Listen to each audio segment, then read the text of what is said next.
Good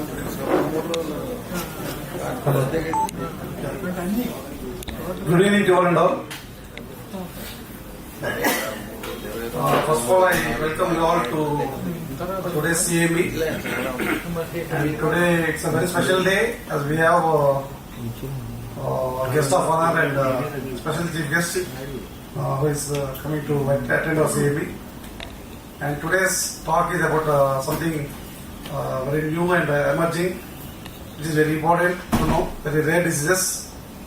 It has been recently we have had some small epidemic in our place and successfully managed. So it's our duty to know about those diseases, and we thank SIX for coming forward to enlighten the IMA doctors about the recent outbreaks, and that will help us to treat patients better and manage epidemics even better. So with these few words, first I welcome our branch president, Seva Kumar Garu. Please, I welcome you on the dais. And today's we have a SIX president also, Dr. Kalyan Garu. Please.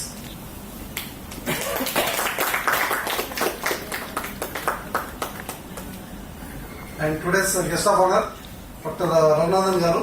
Sir, please, sir. Thank you for accepting to come in spite of a busy schedule. We feel it's a privilege and honor. These are newly renovated hall, and this was the second talk, and we are really privileged that you are attending the talk, sir. Please, sir. And our immediate past president of APIMA, Dr. G. Nandakishore Garu. And we have another NCDC Joint Director Garu, Dr. Praveen Madala Garu. Please, sir. Thank you, sir. Thank you for sparing your time and coming all the way and attending for this program. And Dr. Mohammed Shivaprasad Garu, Vice President.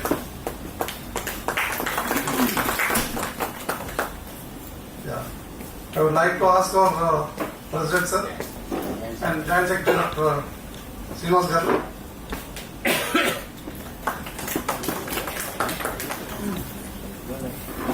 It is without wasting much time. I think the hall will be full in few minutes. In the meanwhile, we'll ask our President Seva Kumar Garu, sir, please first start the program with a few words, and then we'll ask the others to speak. ముఖ్య అతిథి doctor Raghunandan గారు,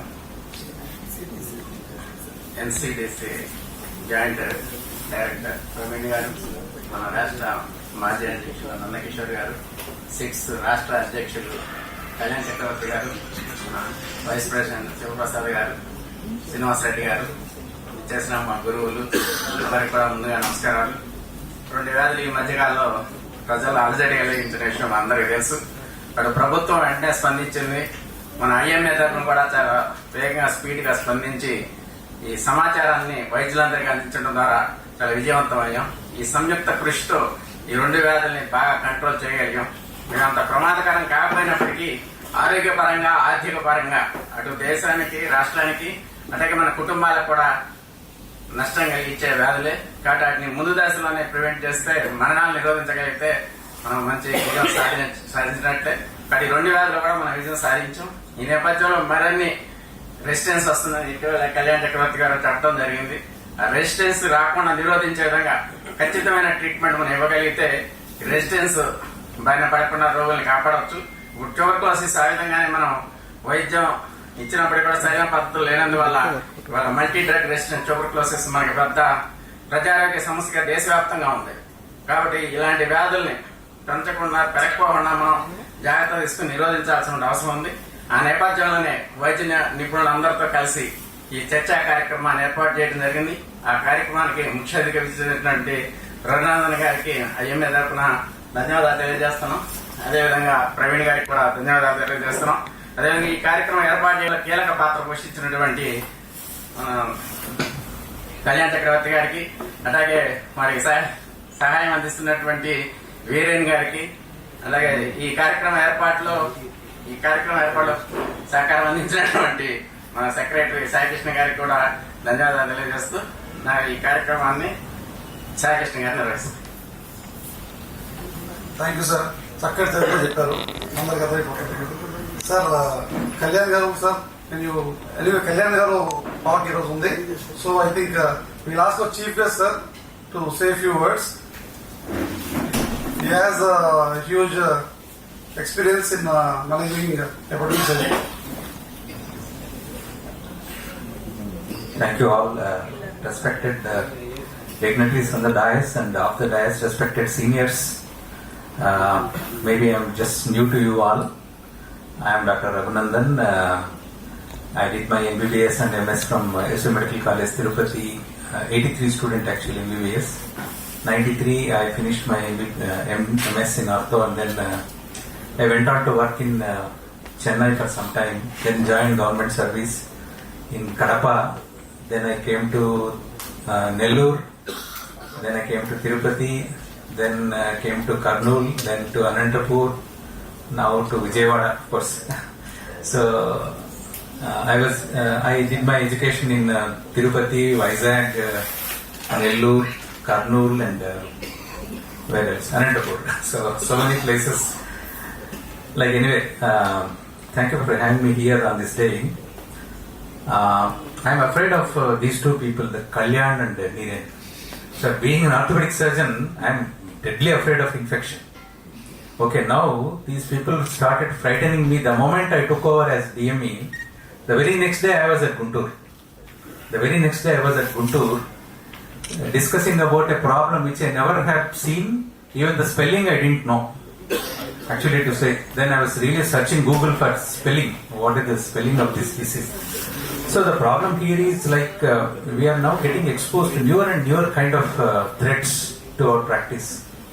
So మాకు government service లో administration లో ఉన్నప్పుడు మేము అంటే మామూలుగా దేనికి భయపడం. ఈ surgeons like at least from the olden days we're not new to these kind of threats. But ఈ కొత్త జబ్బులు ఏదైతే వస్తున్నాయో they are beyond our imagination. They are beyond the imagination of the common people. They are beyond the imagination of common medical curriculum that we come across every day. I believe newer and newer strains, of course మనకు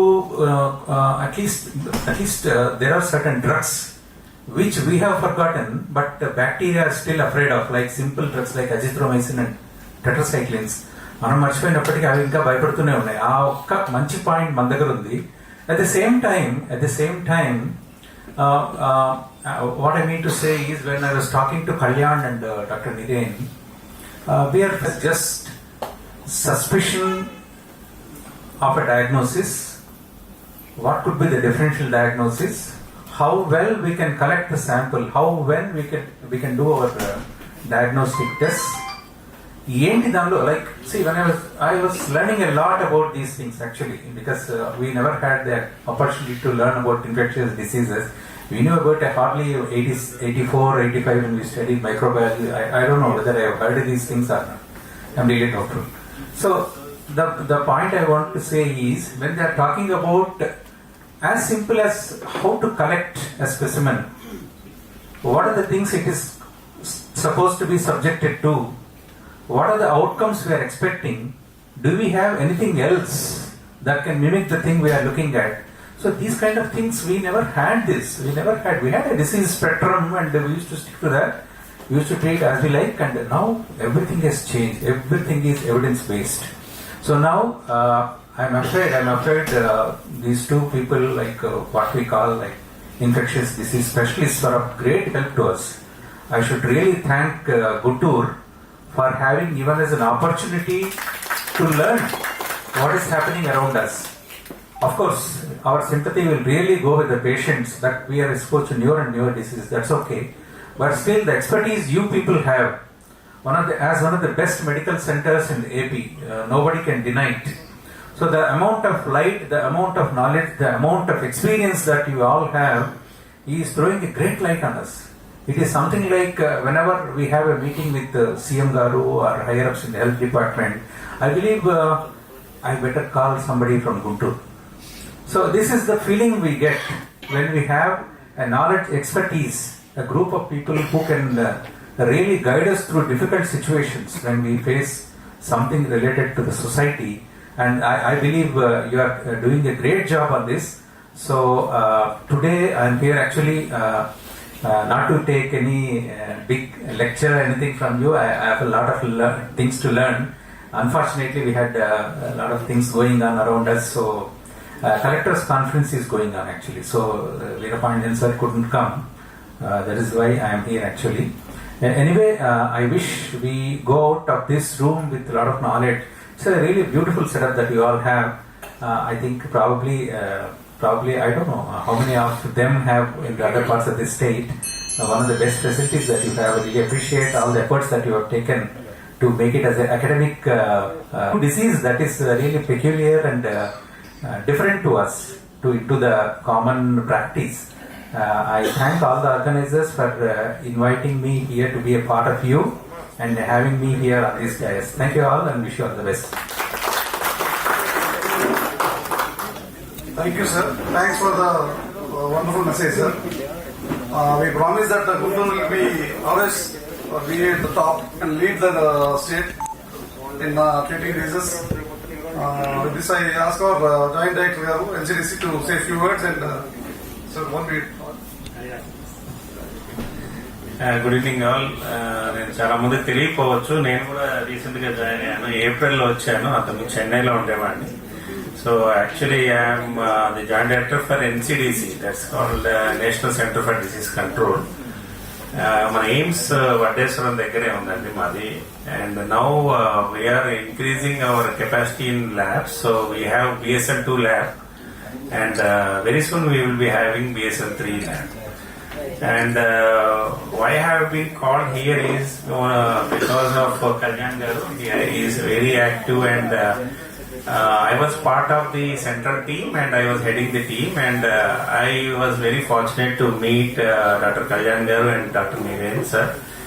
And మిలియోడోసిస్ అనేది ఎప్పుడు వినలేదు. Actual నేను కూడా MBBS చదువుకున్నాను, PG చేశాను, అన్ని చేశాను, కానీ నేను అసలు ఎప్పుడు మిలియోడోసిస్ అని వినలేదండి నేను.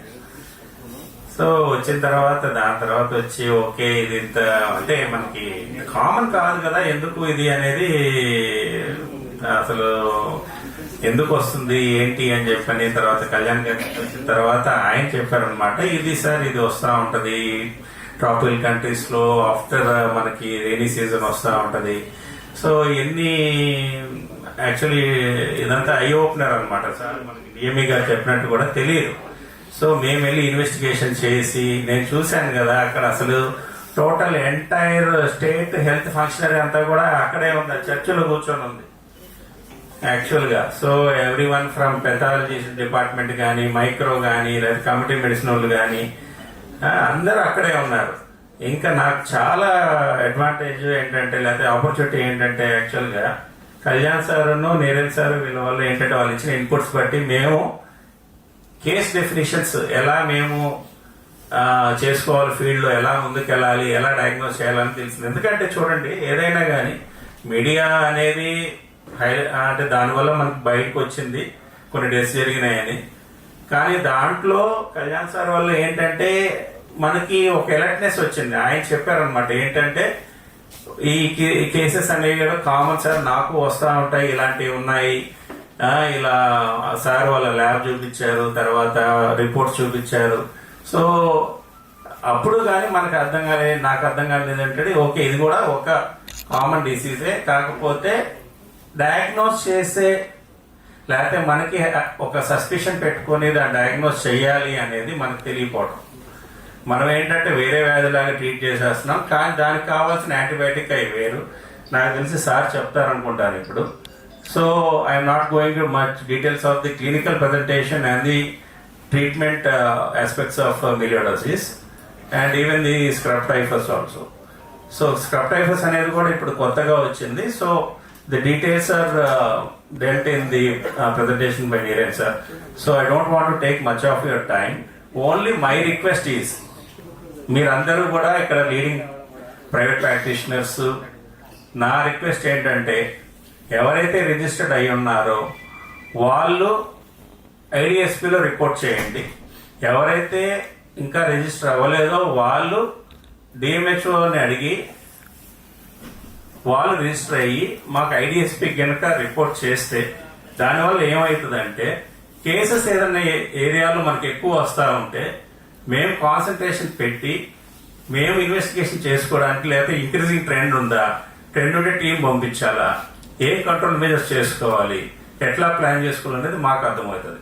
సో నేను రిక్వెస్ట్ చేసేదంటే మీరు ముందు ఏదైనా డౌట్గా ఉంటే సార్ క్లాస్ చెప్పిన దాన్ని బట్టి దీన్ని ఎలా డయాగ్నోజ్ చేయాలి, ఎట్లా మనము ఈజీగా ఐడెంటిఫై చేయొచ్చు, మనకి ఐడెంటిఫై చేసి లేకపోతే డౌట్ ఉన్న కేసులన్నీ కూడా ఐడిఎస్పికి రిఫర్ చేస్తే అంటే మేమేం చేస్తామంటే decrease in the last follow up, అంటే పేషెంట్స్ని సిస్టంలో ఉంచేసి మనం ఫర్దర్గా డెత్స్ కానీ మార్బిలిటీ కానీ తగ్గించుకోవడానికి మేము స్ట్రైవ్ చేస్తామండి.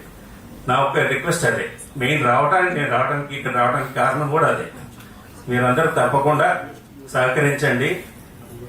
PPP integrated disease surveillance project sir, యాక్చువల్గా పోర్టల్ సార్, పోర్టల్ మీకు ఒకవేళ కావాలంటే కనుక నేను డీటెయిల్స్ ఇస్తాను. నేను తర్వాత మీరు మాకు చాలా ఇదవుతుంది. ఇంకోటి సార్, మీకు ఫస్ట్ వస్తారు సార్ పేషెంట్స్ ఎవరైనా కానీ మీ దగ్గరికే వస్తారు. నేను మీ పేషెంట్స్ ని గవర్నమెంట్ తీసుకోవటం అలా ఏమి ఉండదు, మీరు ట్రీట్ చేసుకోండి. Thank you sir, thank you very much. అలానే తప్పకుండా ఈ ఐడిఎస్పి పోర్టల్లో అప్డేట్ చేస్తాము model. Sir Nanda sir, Nanda గారు ఈ మెలియోడోసిస్ జరిగినప్పుడు ఆ తొలపాలెం విలేజ్ 2-3 సార్లు విజిట్ చేసి మన చైర్మన్ గారితో పాటు పాల్గొన్నారు. Good evening, all of you. By God's grace and Sir చెప్పినట్టు we have a very passionate 6 people here, especially Kalyan is very dedicated towards this job. Recently, ఒక జెనెటిక్ అనాలిసిస్ కూడా చేసాం, 100 urinary samples with the help of IPCT USA వాళ్ళతోటి. Kalyan was the key person behind that, and we are going to submit that report to the state government soon, and he's having a lot of ideas. Hope he will do more and more better job. And I thank our senior teachers and consultants who are here to share their knowledge. And in that sir చెప్పినట్టు basic things, clinical examination. నేను కనుమూలు గారి దగ్గరికి వెళ్ళినప్పుడు ఐసీయూలో ఆయన shirt తీసేస్తూ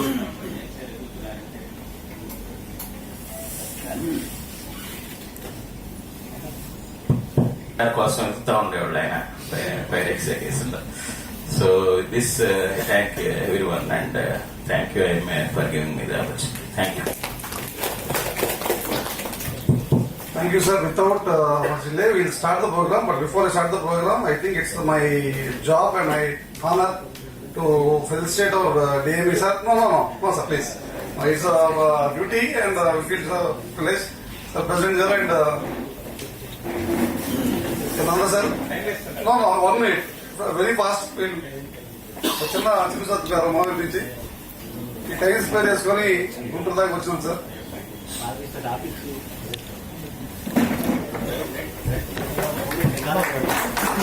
కొంచెం back వచ్చారా సార్, వచ్చే వెనక్కి వచ్చారా సార్?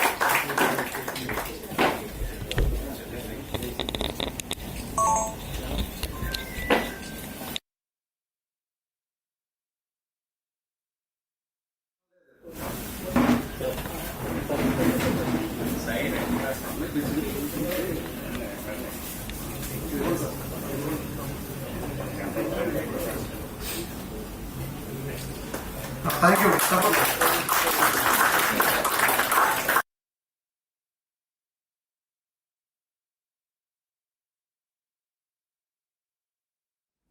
Okay sir. గుంటూరు ముద్దుబిడ్డ నందకిషోర్ గారు కూడా ఇవ్వాల్సింది. అంటే 20 ఏళ్ళ తర్వాత మాకు ప్రెసిడెంట్ గారు అయ్యారు గుంటూరు నుంచి. సో ఇన్స్ట్రుమెంట్ లేదు. ఈ హాల్ ఎంత బాగా అమ్మాయాలడానికి మా డాక్టర్లందరూ సపోర్ట్ చేస్తే కష్టపడి చేయించింది.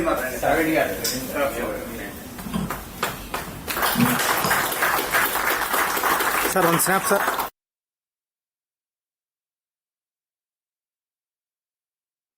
గుంటూరులో డాక్టర్లు చదువులోనే కాకుండా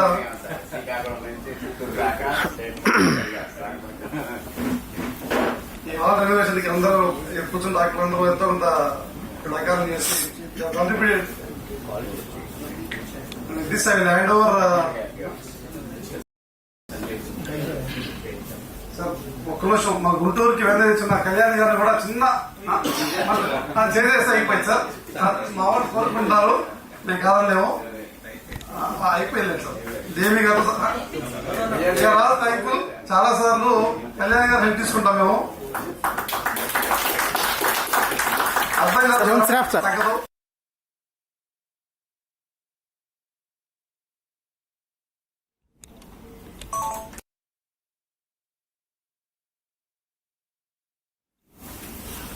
Thank you, sir. This will start today's program, and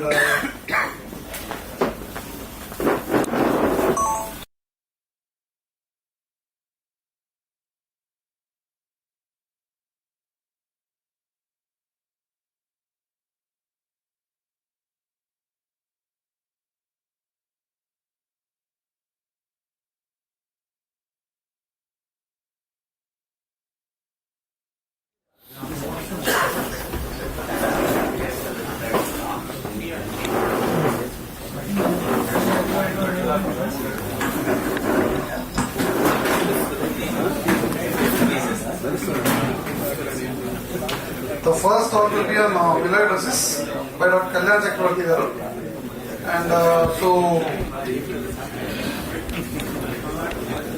the chairperson for this talk will be Dr. Baburao garu, Senior Physician, Sir Baburao sir, and Dr. Nayan Prasad garu, Senior Physician, Kamu Srinivas garu, Dr. Manoj Kumar garu, just major medicine, and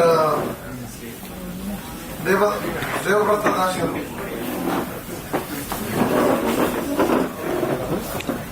Haripriya garu also. Haripriya garu.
You find that is a great microbiologist, and special person for today is Dr. Haripriya. She came all the way from Hyderabad. She is infectious disease specialist at AH. So we have a very good combination of consultants, pulmonologists, physicians, infectious disease specialists. So because we had an opportunity to meet you, we were able to tell you something, but I think they will give us more information, and I would also like to learn more from them. So, not to waste much. Right? Here. Okay. So this is what happened a couple of months ago. This happened in September.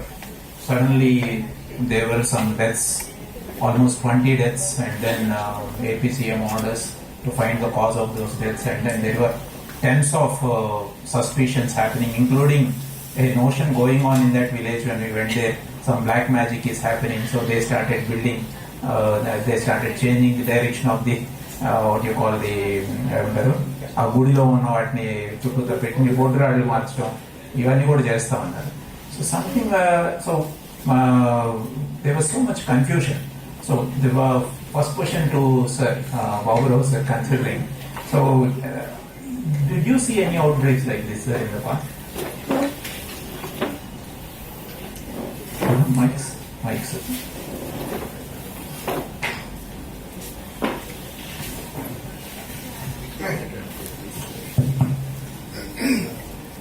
I don't think I have ever seen in the last 45 years I've been working in this place. I've never seen that sort of a situation. But sporadic cases are always there. There's nothing new. I always keep something always in my mind, back of my mind. One, tuberculosis. Classical, typical. Atypical, something wrong. Then I think of melioidosis, brucellosis, actinomycosis, no cardosis. These are four things always that's the background in my mind. I suspect, I think about it, I try to investigate, and the confirmation is not easy. Those days, it is easy nowadays. For confirmation, I had to send it to Hyderabad or Vellore those days when I was starting practice. But nowadays, they are available ready. Diagnostic tools are available. The awareness is better now than what it was there earlier. But this is nothing new. All these four diseases, they always creep into my mind and the background by typical and atypical presentation. As far as outbreaks are concerned, major outbreaks never happened. Sporadically here and there, whatever that happened here is most likely because of water contamination. Because the same population, the population has not changed. There's nothing new. No cyclone, air spread is not possible. It is only through water or through the soil. Through soil, how many people get it? Everybody not get it. So many people get it, most likely it is going to be water. How the water is polluted, how the soil is polluted, animal resources. The sheep, birds, these are animals, are all those there, goats, dogs. These are responsible for contamination of water. The carcasses are left there, they come and die there because animals also do suffer. So it is never a big epidemic, it cannot be an epidemic in future also. But what is happening here is, India has become the capital of diabetes in the globe. Please correct me if I am wrong. And Andhra Pradesh is not far away from that. And we have been seeing quite a good number of diabetic patients coming with different problems. And some of them, they are because of this. And the indiscriminate use of steroids. Dr. Haripriya from AIG. So you have all the facilities, the corporate friendly, which we actually do not have in a secondary or a primary centers. So how often are you seeing more commonly, or is it majorly sporadic only? I think it's only sporadic. And I don't know why no case is reported from Vijayawada. So basically only this area. So one thing is, it's not this is where you daily, whenever a patient comes, just suspect a melioidosis and do all the investigations. So you don't have any source of infection, you can treat everything, and it is somewhere most of the patient what we see at is sepsis center, in ICUs at least. If you are suspecting, that too after reviewing all the diagnosis, because most of the time in a ICU, by the time they come to us, it is they go around the hospital and they have a lot of organisms present there. So one thing is, whatever I think in this case and all, most of the time, ఈ రోజు ఏ job వచ్చినా కూడా first media వాళ్ళకి hype, తర్వాత మనకి practice, ఈ రెండే పనికి వస్తుంది. ఏ జాబ్ వచ్చినా ఇదే వస్తుంది. ఎందుకంటే పేషెంట్ ఎట్లా తయారయ్యారంటే స్క్రబ్ చేసుకొని వచ్చేస్తారు ఫస్ట్ రోజే. ఇదివరకు అందరికి స్క్రబ్ ఎవరో తెలియదు, మనం స్క్రబ్ చేసుకొని వచ్చేసాడు, అప్పుడే జ్వరం వచ్చింది. ఇప్పుడు అలాగే అయిపోయింది పరిస్థితి. ఇప్పుడు అలా మనకు కూడా ఏదో ప్రాక్టీస్ ఉండాలి, ఆ టైప్లో అయిపోతుంది జబ్బులన్నీ. సో మోస్ట్ ఆఫ్ ఎందుకంటే ఏదైనా కింద అనాలిసిస్ ఫీజు నాటేటాలి న్యూ డిసీజ్ 15 years నుంచి ఉన్నాయి. మనం మీరు పేపర్లో చూసిన ఏదైతే ఉందో రిపోర్ట్స్, దీనికన్నా I think Kalyan, Narendra and YS Prabhakar గారు మేమంతా మనం అంతకన్నా ఎక్కువ చూసుంటాం. ఈ నెంబర్స్ మనం what ever numbers they told and that's we had seen a lot of deaths and numbers. I think Naren also will agree for that, because we had seen a lot of cases. It's not at all a new case. Only thing ఏంటంటే ఒకప్పుడు మనకు స్క్రబ్తో పాటు malaria పక్కన, dengue పక్కన ఏదో ఒకటి ఉండేది. Where the numbers are so high that you are never bother about these disease. అందరూ మధ్యలో మలేరియా అనుకున్నప్పుడు అన్ని లేకపోతే అప్పుడు స్క్రబ్ దొరికేది అన్ని అడిగిన తర్వాత డెంగ్యూ అంతా లేకపోతే అప్పుడు స్క్రబ్ పట్టుకుంటే దొరికేది. సో ఇప్పుడు ఏమైందంటే ఏమీ లేవు, మలేరియా లేదు, disappear completely malaria. I don't how many people are seeing malaria now. Dengue is not there. అసలు ఇంత వర్షాలు పడితే ఈ పాటికి మనకి ఫుల్ అయిపోయి హాస్పిటల్స్ అన్ని ఫుల్ అయిపోయి. డెంగ్యూ అసలు లేదు, సీజనే లేదు ఈసారి. అక్కడ వచ్చే డెంగ్యూ కూడా 2 రోజులు తగ్గిపోతున్నాయి. That is the thing. So neither you have malaria, now you have scrub, now COVID, ఏమీ లేదు, ఖాళీ ఉందంటే మనకి లక్కే మనకే ప్రాక్టీస్ ఉండాలి కాబట్టి స్క్రబ్ దొరికింది.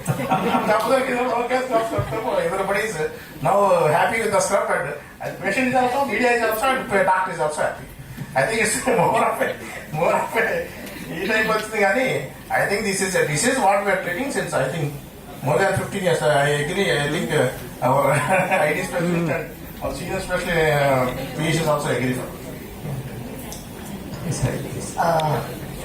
So, with regard to outbreak or epidemic, we agree it is not an epidemic. Numbers are not so big and all, but it definitely is an outbreak. There is definitely numbers usually. So when we say outbreak, it is by definition, an outbreak is more than usual. So this definitely is an outbreak. What we saw, and also we saw previously melioid outbreak. Yes, maybe not here, but when I was being trained in Chennai. Usually, I'm not sure if anyone following the news, there is a melioid outbreak after every floods in Chennai. There are definitely increased in number of cases of melioid after every big floods in Chennai. If you can go back and check the news, but it is something related with mud and water mixing up usually. That is the main, that's when the melioid cases grow. I'm not really sure if we were able to pinpoint the cause of this particular outbreak, but yes, melioid do come as outbreaks and small pockets increase in numbers when there are floods. And also recently we have seen more number of cases from northeast, cases from West Bengal. I work at a tertiary gastro center. So any tough gastro cases, most of our melioid are liver abscesses. So basically uncured, not treated, regular treatment not working, they send us cases. And believe me, northeast melioid not getting better after 1 week of treatment, it is inevitably turning as melioid liver abscess. So this we do see outbreaks, but it depends from where the patients are from and what is the incidence, like floods or something.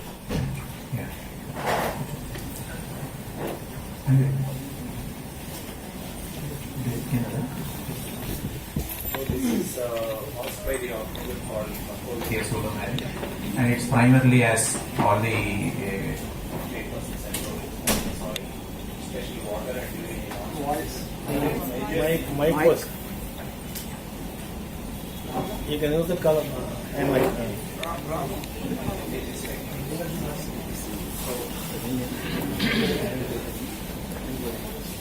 Follow. Mic Okay.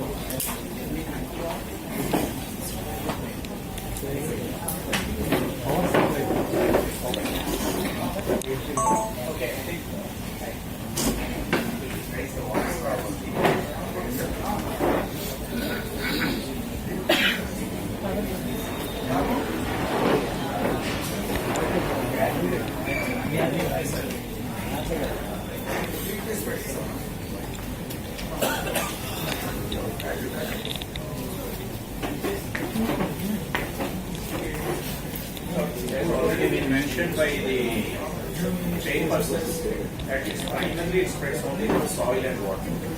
So whatever might have happened in Turupalem can happen in any other place. So we should be relatively careful, especially during the flood season. There could have been a possible contamination as such that at a time getting 20 cases is not a simple scenario. And of course we didn't have 20 diagnoses as well at that time. We had only 4 to 5 diagnoses, I think. But Dr. Niran has individually screened each and every case, and there were CDs and many other diagnostics suggesting a possible melioidosis. So, it's going.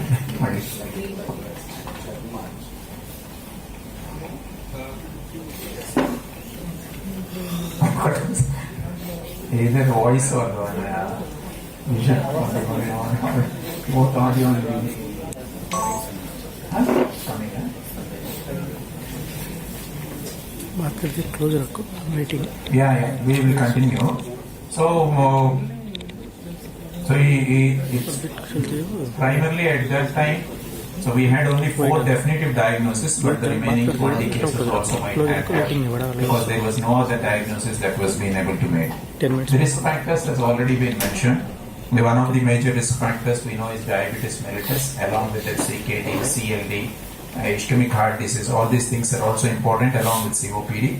Primarily the agricultural workers, of course, they are the first point of contact and commonest point of contact with soil. So they can get this infection relatively quickly when compared to the rest of the population. So, but I wanted this definitive PowerPoint at this point of time because I wanted to show one very important picture. Which a chance leda?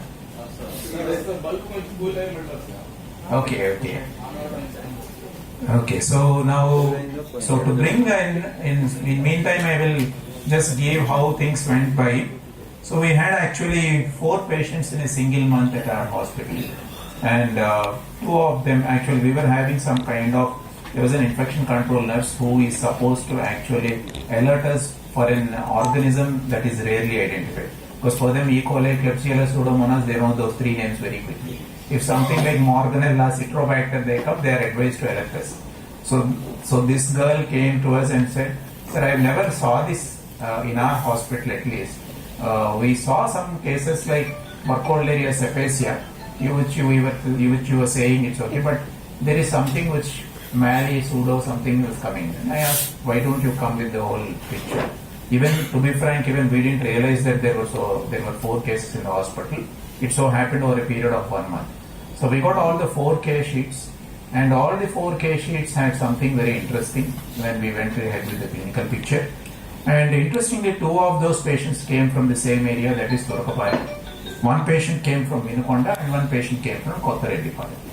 So these 2 patients, because they came from Torakapalam, we started alerting our community that there could be some disease there is some disease that could become a problem to us.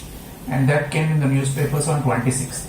I remember that very well. On 31st, another media actually states that there are 20 deaths in a place, and then suddenly we try to correlate these 2 news and we identified that probably we suspected we had this. And then at that time we get a call from Commissioner Family Welfare, and then we were suddenly taken by Sir and to CM's residence, and Sir asks, "Are you sure there are only 2 diagnoses? Can you say that these 20 can be attributed to this case?" I just want to bring to your notice why I am telling this is, so at the same time, I should thank one person who is also sitting as a chairperson here, Dr. Kanmuri sir. Suddenly he called me, "Kalyan, we have one more case," which he sent it to some other different diagnostic center where it was diagnosed as Burkholderia pseudomonas.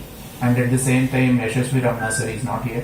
So he told me, "Kalyan, I see there is something common what you are speaking, that is there in our hospital." So we went to GGH B ward, and then we took samples of the patient was having septic arthritis kind picture, and we took the synovial fluid.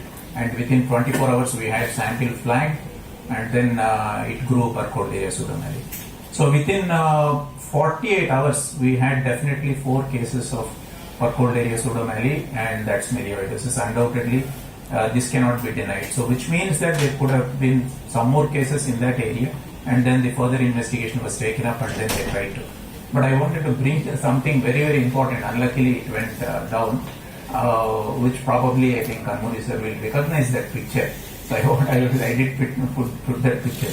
If chance leda, Rosna. Yeah. So I did not tell you what I'm actually showing you. I am showing you a picture. You must be able to recognize this case. This case actually is a very, very important picture, which actually even I didn't know. We were also completely blank. Yeah.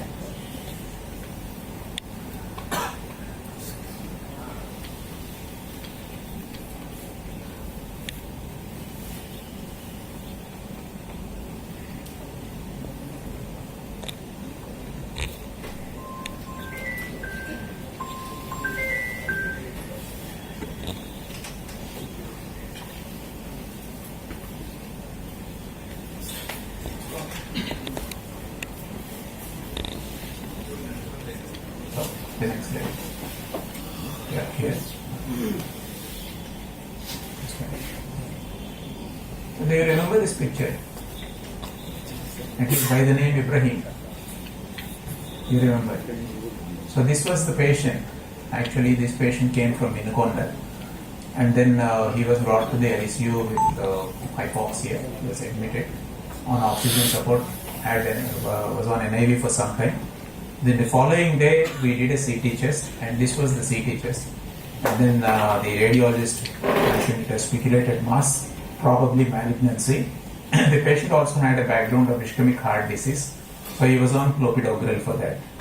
So we immediately, because sir does EBUS in this area, so I immediately sent these CTs and the patient attended to sir. Sir said we will do EBUS in this case, but because the patient is on clopidogrel, let's wait for 3 days. This is what has happened. And then this is the other picture of the same patient, and this one. So we were waiting for the three days to happen, but we have a small protocol in our hospital. As soon as the patient comes to the ER, there is a definitive system that any patient who comes with fever blood culture must be taken even before institution of antibiotics. That's a very strong protocol which we have started. Even in middle of the night, the collection is there, and also intubation is made available. More importantly, we record the video. This is not for greatness, I'm telling, but this is very important for us. We have another system. Every day, I get hundreds of videos. Though I don't see them, they're afraid that we will audit those videos. So those videos are either audited by ICN at least. So these videos are how they are collecting the sample. So sometimes randomly we check the videos, and if the culture is not properly collected, we are actually finding them. And this is happening for the last couple of years, and we were getting huge number of positive blood cultures. So that's how one thing, the value of blood culture. And so the blood culture was taken for this patient.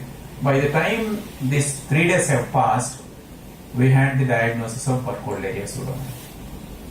So we also, because me being just a physician, we also considered a possibility of tuberculosis with the help of probably a malignancy, or many other pulmonologists sitting here would also give multiple differential diagnosis for this undoubtedly. But see, something which has come out is very different. And interestingly, as soon as saying that we have started the antibiotics and the patient started recovering, within 2 weeks, I think the lesion has completely subsided. And then we were shocked to see that a Burkholderia pseudomonas presenting, mimicking like a malignancy. Otherwise, the patient would have had anyway, EBUS also would have finally given a result like that, because we would have sent it for culture and further along with the regular testing for malignancy. So this is the kind of commonest presentation. So I just wanted to ask at this point, majorly, how many times have you seen, sir, this kind of presentation? Pulmonary melioidosis, mimicking something else. Honestly, we now suspect Burkholderia in the front. The success of getting this diagnosis depends upon your microbiology department. They are the real heroes in our practice, infectious disease practice. They are the real heroes. So you have to choose the right people who are rightly equipped as the right methods to do it. So in the last 14 years, I have seen about 22 cases of confirmed melioidosis in the practice, but in no case I never expected in the upfront. It is either by blood culture, as Peter said. I too have the same practice in my place. When I get a case of fever, usually I get from referrals. First I take 2 samples. I think I strongly recommend take 2 samples of the blood for culture, not single. There are many cases where one sample is negative, other sample is positive. Can you agree with me? Yes, sir. Yes. So it doesn't cost much when compared to the antibiotics you give empirically. We see people giving lot of antibiotics. So you have to take the culture before starting antibiotics. That's the rule of thumb. You can send it tomorrow morning to the lab. Always keep 2 or 3 culture bodies in your emergency room. You can take them. Then you can start antibiotics. In all my cases, most of the diagnosis by blood culture, or few cases through ball culture, then 2 cases with lung biopsy. Like what I showed, I have 2 cases of lung mass lesions where we suspected malignancy. In that also, biopsy reported as tuberculosis because the pathology is same in tuberculosis and Burkholderia. Same necrotizing granulomas. Same thing. It mimic each other. Very difficult to diagnose by biopsy, histopathology. Even the microbiology, I could culture the organism. Here one note of caution is, it is a great mimicker. In the culture, it commonly confused with the Pseudomonas. Very, very important. They report like Pseudomonas. Okay? Yes, yes, sir. So histopathology, they report like tuberculosis. So the real heroes are microbiology and pathology. So we have one real hero sitting next to you, Dr. Devabrata from IMS. I'll come back to you, sir. So you, sir, for you all these facilities were not there at that time. So, but I remember during one presentation, we just were having a discussion. And I was shocked. I just made a case presentation and I asked, a sir was sitting in the audience, what could be the diagnosis? He said melioidosis. I was literally shocked. How did you say that and how did you come to such kind of diagnosis with all these facilities?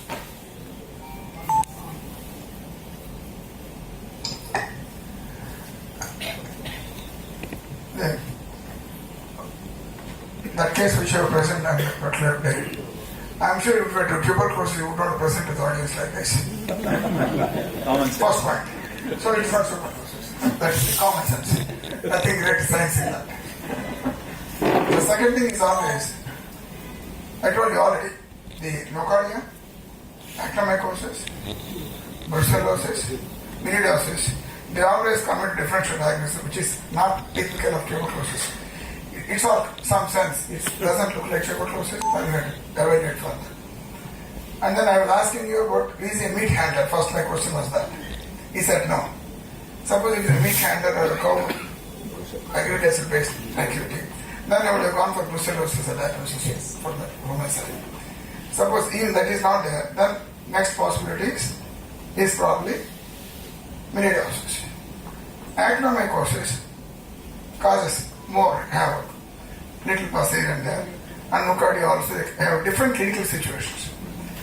The plain X-ray is not showing disease elsewhere, it's only localized. And it be nocardia in the multiple places, other things would have been there. With that little background, I thought I made a hit at that. And its strong suspicion is always there. These five always, they go together. Tuberculosis, melioidosis, brucellosis, nocardia, actinomycosis. They always come to our mind. In case if somebody is not suspecting and trying, proof is difficult, he's not suspecting, that means the methodology is not up to the mark, you have to improve. And I've done several mistakes. I come to this level by committing more mistakes, lack of facilities. Even now my problem from the Director of Medical Education side, because I was in teaching side for long, I was not able to get a culture for Mycobacterium tuberculosis for thesis work in microbiology.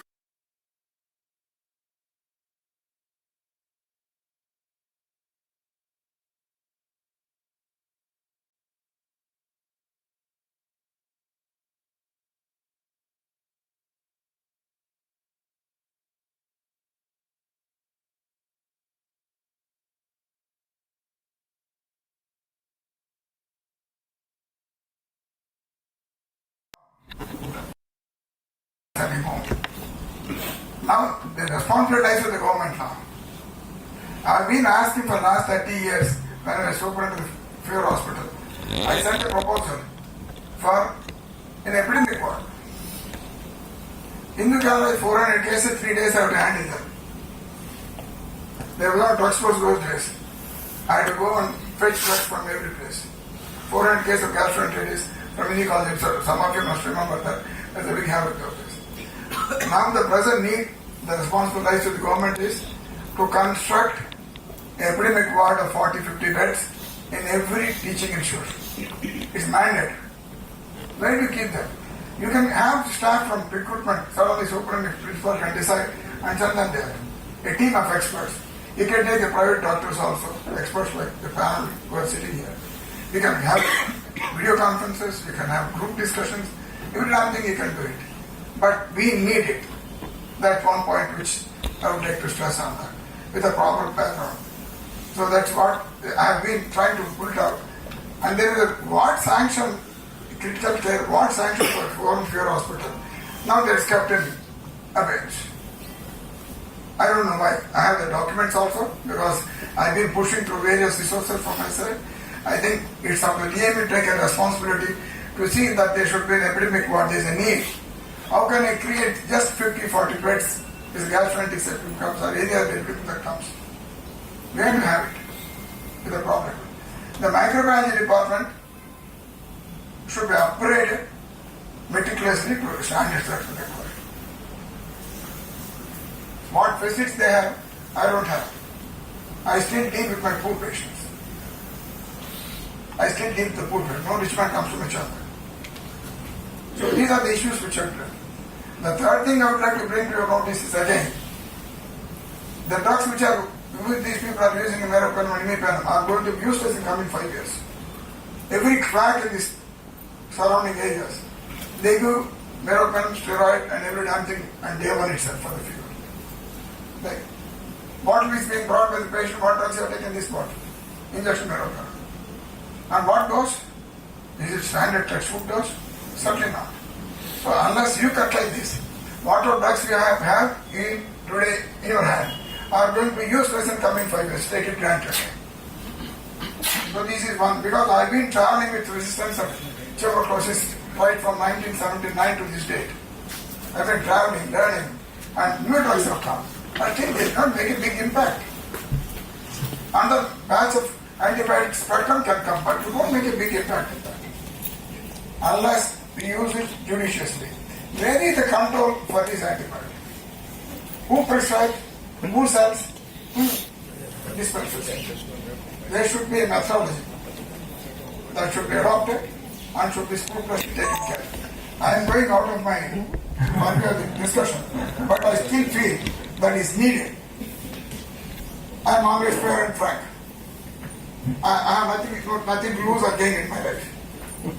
So this is what I would like to bring, because health secretary was not there. At least I thought I was. Had he been there, I would have attacked him directly and would have confronted him. These are things we have to keep in mind. We are running around. We have to keep these patients. No, that should not happen. The COVID has started sorry. That's how long it is. So this is the presentation of an acute melioidosis, chronic.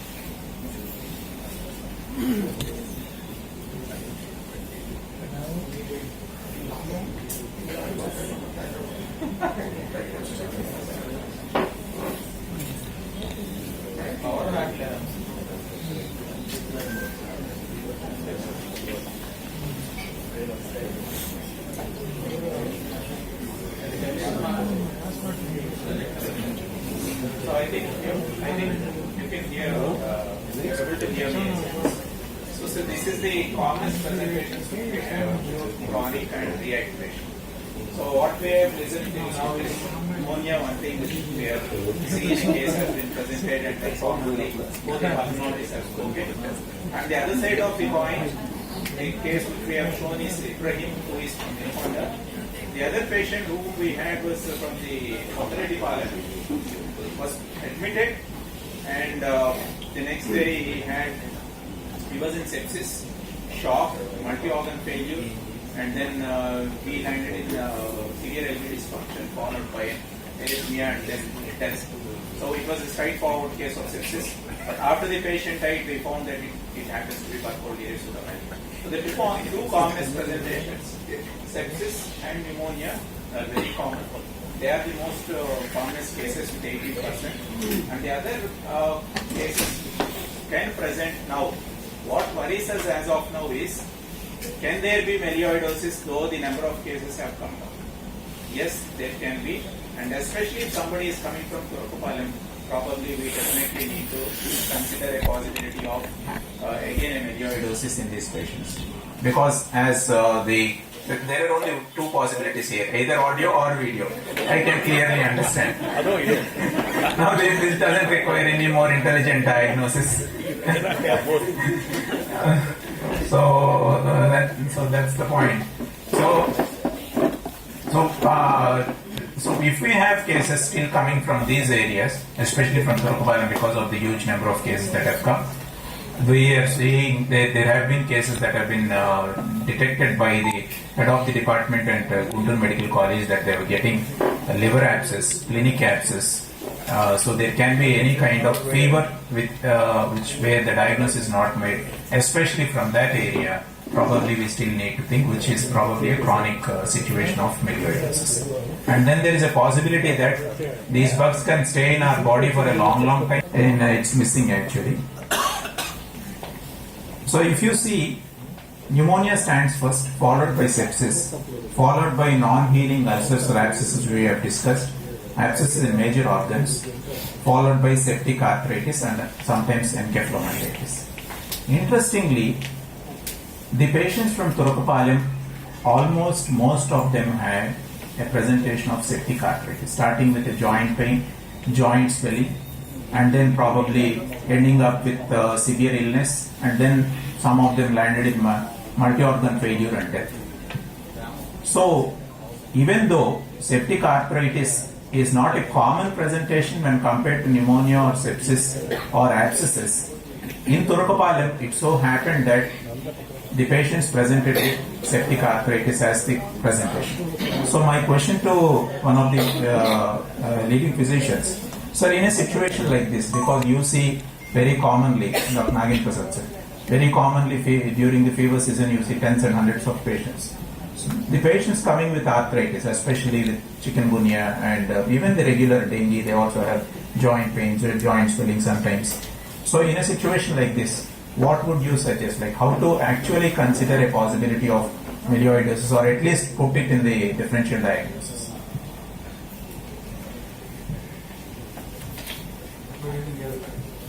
So let me be very honest. After that outbreak in Nigeria, Sir, yeah, fine. We have collector's conference going on. Yes, sir. We need to submit some data. Please Fine. excuse me. Thank you, sir. Thank you.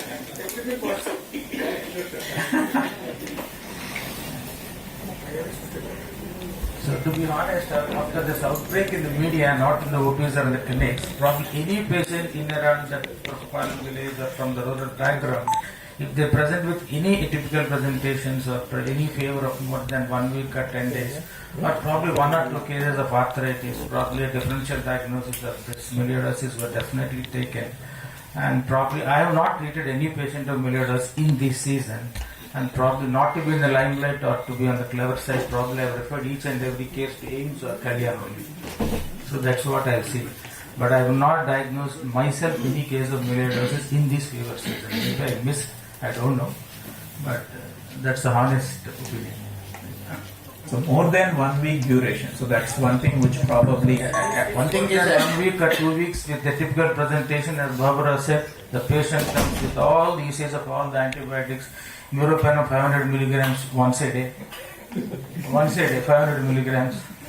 He has finished using his doxycycline, his azithromycin, all cephalosporins, and probably even those 3 or 4 antibiotics I do also know. So he has used it by the time he reaches me, almost 5 to 7 days, he has used all antibiotics for 2 days. What should I do?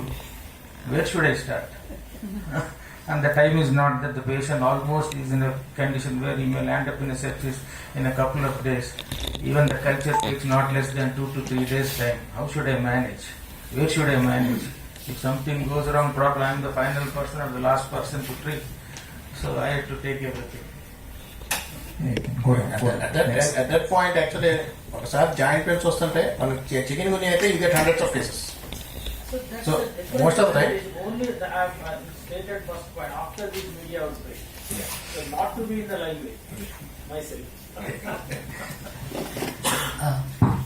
To add to your question, please. actually, so the point is when to suspect melioid in septic arthritis, right? So Manipal Hospital, KMC Manipal they are doing a wonderful job with regards to melioid. There's this regional center for melioid, and they also have a lab for that. Recently they have come up with a scoring. That may not be relevant in our practice, but it is very interesting to know. They have these 4 criteria that I have taken. Patient is diabetic, there is a recent floods, and fever, each with two scoring. When there is 4 scoring, the recommendation is to take blood cultures, start meropenem and nothing less. No ceftriaxone, no ceftriaxone, sulbactam, no other antibiotics. So this is the guideline that with their work and with the expertise they had, fever, recent monsoon or floods, and diabetic with any kind of suspicion. You take blood cultures, start with meropenem, send to a proper cultures, that is 2 sets, that is 4 bottles, to aerobic, to anaerobic. I insist, if you have to take only one thing from this CME, for any fever, please take 2 sets of blood cultures and before you start antibiotic. This is the thing that you can do when how to suspect or how to prevent patients from dying at least. Yes. So what we did, luckily we had these 3 samples stored with us, and at that time we had an opportunity in our center. There is a small molecular facility now available. We have sent these samples, again it's off. We have sent these samples. These, if you see cardiovascular respiratory, either bacteremia or pneumonia are common, but if you see septic arthritis is just 4 to 10%, really very difficult to pick in these cases. So we thought, why a 10% situation could have made the difference. I think you will. Can you change by yourself? Pike the previous one. This one. So now you can see, so we went ahead in doing, because we had a small facility with the help of an US based research organization. We found, you can see 3 samples. The first sample is of a patient called Alicia. The second sample is Ibrahim.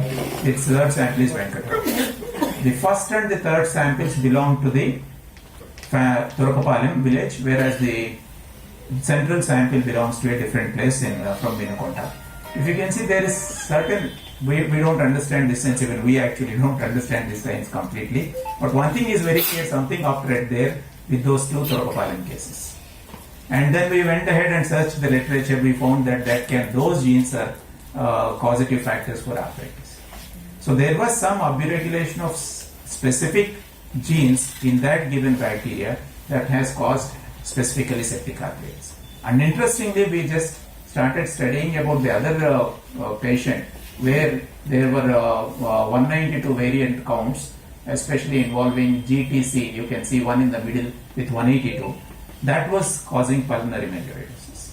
So if you can see the literature, again that gene is seen in Acinetobacter, in Klebsiella causing pulmonary. So the point is, there is a statement which we used to say, why bacteria, we are unable to kill the bacteria, because we can never kill the bacteria completely, because the bacteria are there before us, bacteria will be there after us. So the major thing that happens is bacteria continuously, even the virus, continuously change their pattern in order to survive, which means that we are forced to find the virulence that's happening, and it is preferable that I think Sir has left. Probably bringing in more genetic studies might also be helpful. So the same thing with this one as well. So this, coming to our major person now, Devabrata sir. Sir. He is from AIMS. The good thing, I have to tell something very important, why he is sitting here, because 2 weeks, it has been 2 weeks, you went to Northeast and Yes, sir. Yeah. So Devabrata sir is the microbiologist from AIMS, and we have another popular microbiologist sitting there, Dr. Sumitra sir. Actually, I asked Sumitra sir for melioidosis, let Devabrata speak. He went to the conference and he came back. So there is a conference only on melioidosis happening, and that happened in Assam, right? Guwahati very recently. Now the question to you is, if we see something like this, what to do? Yeah. So how often do we see, and if we see something like this, what to do?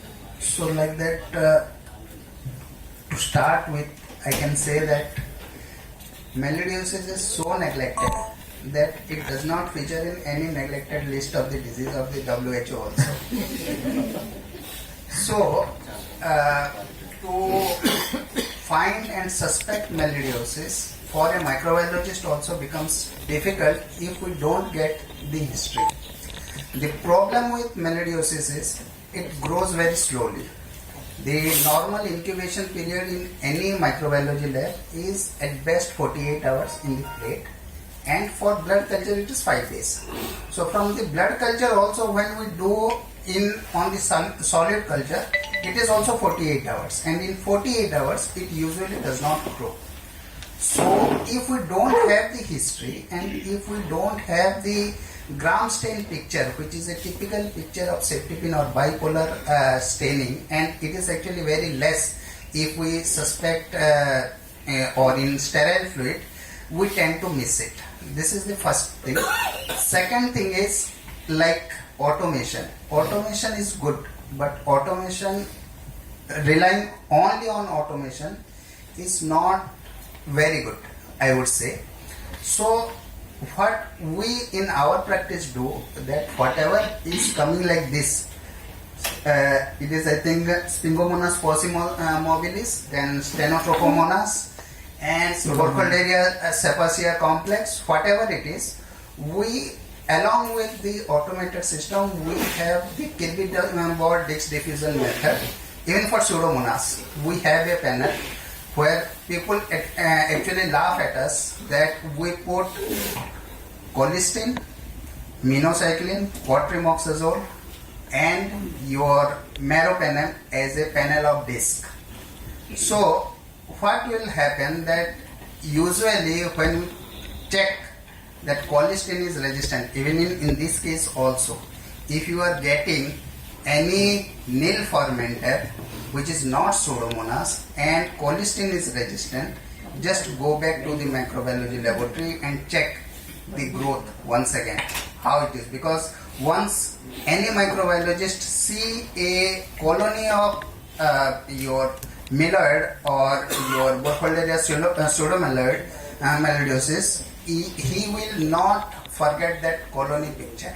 So what we call it, you can say that discordance test, that 3 discs are important. One is your amoxicillin clavulanic acid, your gentamicin and your colistin. So in case of if any of your practitioners see any culture reports susceptibility with your Pseudomonas species, Burkholderia species, your Spingomonas mobilis, and you are seeing gentamicin resistant, colistin resistant, and if it is quatrimoxazole susceptible, think this is your problem is there. That is your Burkholderia pseudomyloid. So any of the more slides for the completion sake, MALDI and PCR, sir, what is your opinion? So will that help us, because you are just away now, we have a AIMS Mangalagiri nearby.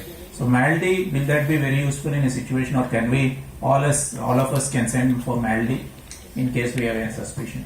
Yes sir, but the problem with MALDI is we have to have a growth. Okay, so that's we cannot direct. When it comes to an acute phase, probably drug of choice would be antibiotics, probably as per more than 5%, and even treating more than 3 months, more than 5%, and even treating more than 3 months, there is no much benefit of stopping treatment at 3 months. So basically intensive phase followed by consolidation phase. Intensive phase varies by the presentation.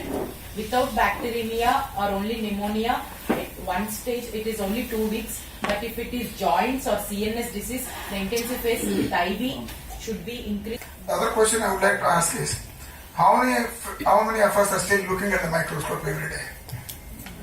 My question is that. We are discussing about such a big thing. He said microscopic examination of sputum, pus or any body fluids gives you immense information. Either actomycosis, tuberculosis, nocardiosis or melioidosis. This one actually I forgot, this one. That's why we are missing.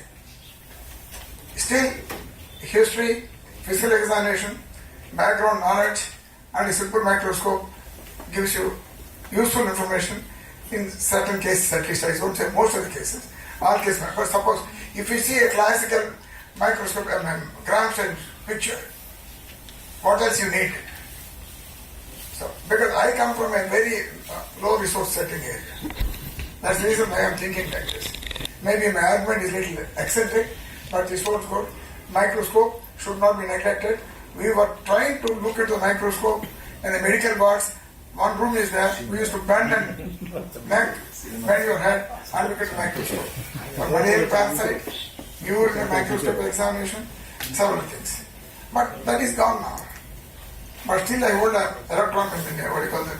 Fluorescent microscope in my chamber. I look at it. When I got it down, I look at the morphological character.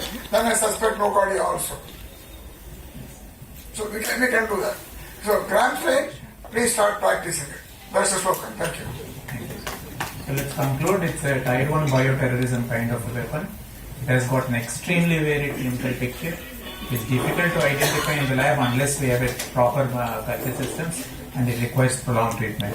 I think I have taken Niren's time. Sorry Niren, first of all. And thanks to Niren for providing me the slides in a very short time, because I was having something issue and then he helped me out. Thank you. I request Niren to take in the sense, it can become a warfare when there is a war.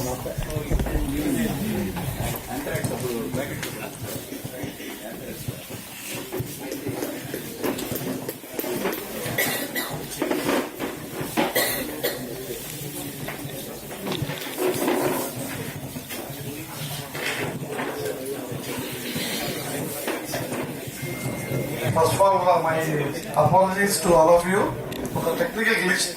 Power fluctuation we'll try to rectify it for the next time. For the second talk, I invite the chairpersons, the Vagesh Mahakar garu, Dr. Ram Taraknath garu, Dr. Sumitra garu, Chintaram Krishna garu, and Hari Krishna garu. So please.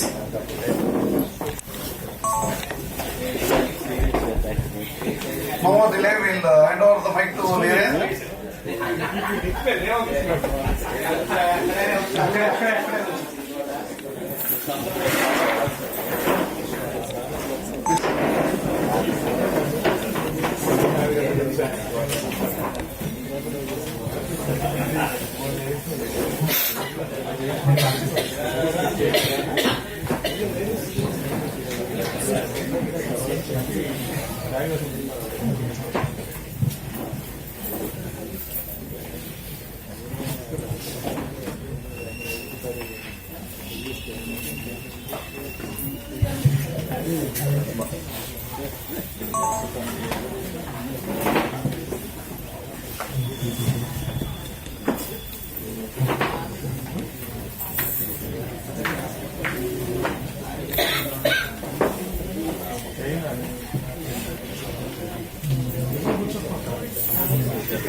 So typhus diseases actually were what was initially called as the zoonotic diseases that were present. Initially, it was reported even at 300 years. So even 3rd century had reports of typhus diseases. So afterwards, they correlated it with the scrub and made it as scrub typhus. Only after naming it, they found out the causative organisms and how it has transmitted. And now we got to know about all of this. So, to start, this is actually caused by the bacteria Orientia susugavesi. So, this was bacteria Orientia susugavesi. So, this was actually more common in and transmitted by the bite, trombiculate bite. So this mite is actually prevalent more in what is called the Southeast Asia, to the Japan, Pakistan in the east, and Australia in the south. So this is what forms a when you look at the chances of transmission, so humans are actually an accidental host. The usual things are the mite, the infective thing is the larval stage of the mite called as the chigger. So after the eggs are laid by the adults, it develops into the nymph form, which actually requires a blood meal.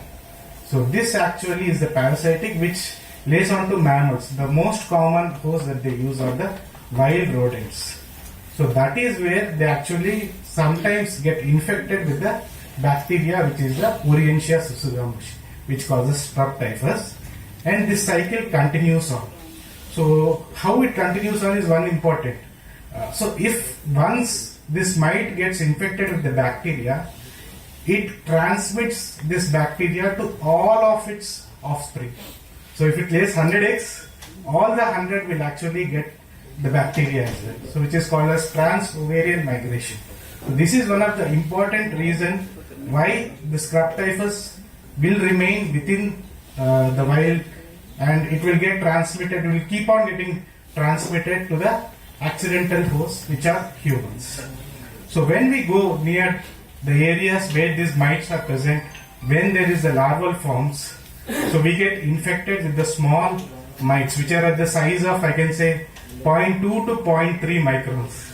So I actually have the diagram of it, which actually have the adult one, but the nymph is actually very small, it is more transparent, and it is very difficult to actually get it. Yeah. So this is actually the life cycle. So we all know that. So where it holds on, you will actually, whenever the chigger, which is the larval stage bites, there you get the papule which has usher, which goes into necrosis, ultimately to form the eschar with regional lymphadenopathy if at all present. So there itself the initial bacteria multiply. There they get attached to the endothelial cells. Through the endothelial cells, it is one of the important things, this predilection to endothelial cells, which leads to vasculitis, is one of the important for the pathogenesis of scrub typhus. So, and there it causes immune system and ultimately leads to the clinical disease. So this is how the clinical presentation is. Usually the incubation time of 6 to 21 days, present with chills, eschar, rash, and also sometimes the complications of ARDS, meningoencephalitis, myocarditis, AKI. So we'll further go about, but this is what is actually called the classic sign of the eschar. So if you tell, it's also called the smoking gun sign, that is given, I should say, by the Westerns who use more gun, but for us I think cigarette butt is good enough. So exactly cigarette pettinappudu how it causes a burn on the skin, exactly alage untadu. So it is painless, it is a black scab that is present over, and you will have a reddish halo that is present around. And it is mostly in the moist areas, as you can see, the different sites where eschar can be commonly seen. So now let's start with the mix. So first I would like to invite Dr. Melioidosis Prabhakar sir, a senior physician, for the first question.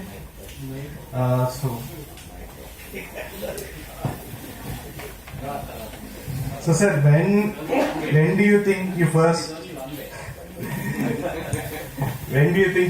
noticed scrub typhus cases, and whom did you observe in front? So have there been increasing these cases, and what might you think caused these cases?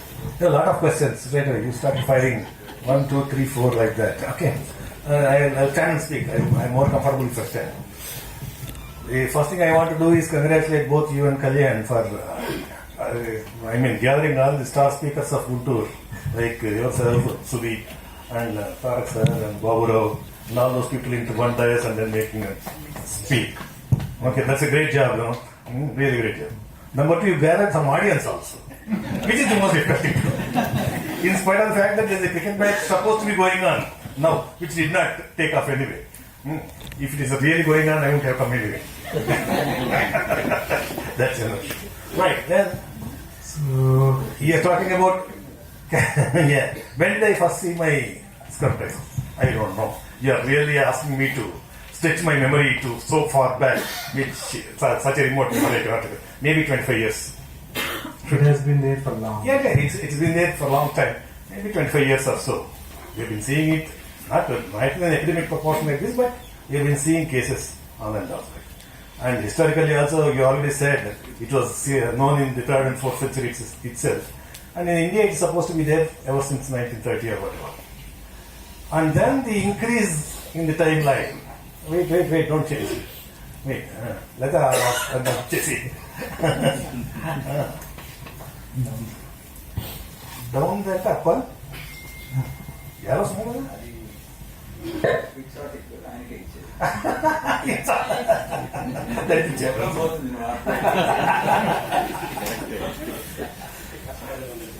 So anyway, due to whatever increased reporting, increased diagnosis, diagnostic facilities being available in more and more places, probably there is an increase in the number of cases that are being diagnosed. The year of onset was about 2012, but we are seeing them from earlier days also. And the affected populations, as you said, are mostly agricultural workers because it is there in the hay, soil, wherever there is moisture and the farm life is available. And if you bring the farm life to home like kitchen gardens, it is still there. Okay. And then women were field work, whatever field work, forest work, jungle workers, all those things. But leave the farmers and all those agricultural workers. Now tourism, agricultural tourism, forest tourism, jungle tourism. You go and stay in jungle resorts, walk around, all those things. And in moist areas, monsoon tourism. Monsoon tourism is a big thing too. Yeah, next slide. So now you are talking about scrub typhus in AP. It definitely shows a upward trend. So the lower number is the number of patients that are screened, and the upper number is the number of cases which are positive, of course. And this may not really represent the true picture, because this is from all the government or public sector figures. And most of us, we don't really report. He has already there, which he talked about. Most of the figures from the private sector, they don't know. We know how the figures are here. Yeah. We all work in general hospital. Whenever there is an urgent need for statistics, we start writing one. So, కింద sir ఎన్ని రాసామరా చూడు దానికి వచ్చే pictures. If at all is there. I don't know whether you are able to follow Telugu or not. That's okay. అది out of focus అయిపోతుంది బాబు. Okay, change it. All right. What was your next question was? I forgot the question. So, okay, why you are getting the increase? Okay. You want a really brutally frank answer or yeah, realistic? Fine, sir. Both are fine. Not a politically correct answer, but the frank, brutal answer is realistic. Realistic. You will say, okay, urbanization and all those high-sounding terms, because we are going and trying to make plots out of agricultural lands, building houses in agricultural lands. We are going there.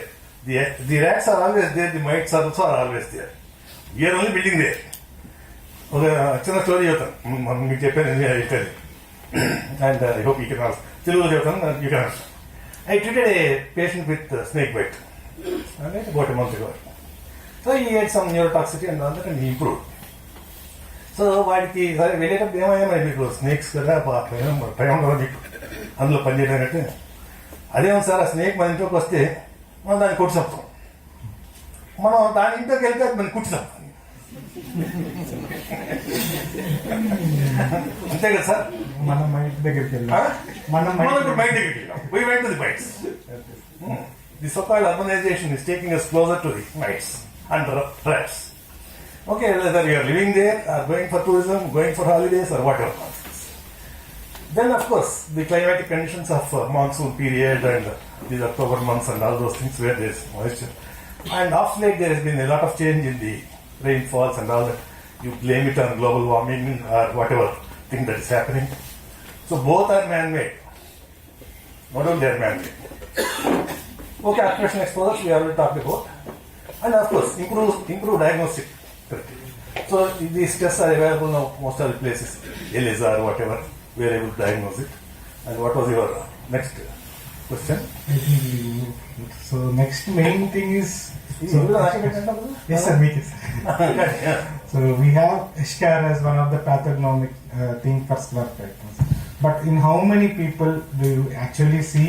And also watch or observe or examine for an eschar? Yeah. And when should we suspect scrub if there is no eschar? Right. Okay. So detection of eschar is a result of good clinical examination, which we don't do anyway. None of us, in fact, none of us really go and search. But we, in our hospital ICU, we are lucky enough. Most of our nurses, when they are giving sponging and all those things, manuals to the patients, they always point it out. Most of the patients of scrub, the eschars were seen by my nurses first before me. But anyway, I follow it. Okay. If you have not really picked up the eschar, probably it's the part of your clinical examination rather than the patient. And of course, it says 10 to 90%. At least you should be able to pick up to 60-70%. 50% is That will only increase with good examination. Well, good examination. Okay. Then the clinical features which you already mentioned, patient presents high fever, headache, body aches, rash, and then of course some of the meningeal signs, etc. And especially when there is a risk of this monsoon season and all that. Otherwise in summer you don't feel something. Okay, anything? Yes, sir. So the complications sometimes that we see with scrub, like ARDS or AK, can be seen, and also next we talk about neurological complications. Yeah, this picture, this is the deadly picture. Whenever I see this, along with the fever and all those things, yes, your suspicion goes up much more. Whether I see eschar or not, you can get scrub typhus without eschars, without fever also. By the time you see, there may not be fever also sometimes. You may see only that X-ray and then patient is hypoxic. So, as I said, after the initial presentation, like fevers, myalgias, they might land up in some of the complications. So, one of the important complications we are having nowadays is regarding the nervous system. So for the next, I'd like to invite Dr. Tarak Narkar, senior neurologist and a teacher for many others. So, good evening, everyone. I thank Niren and Kalyan Chakravarti and all the others for having invited me here today. When you said, when did you hear about scrub?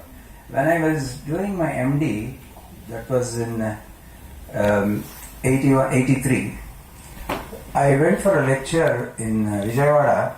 Bhaskar Kumar, one physician, was there. He was in ESI. He was the one who brought my attention that scrub can mimic like typhoid and things like that. So from that time I was aware of it.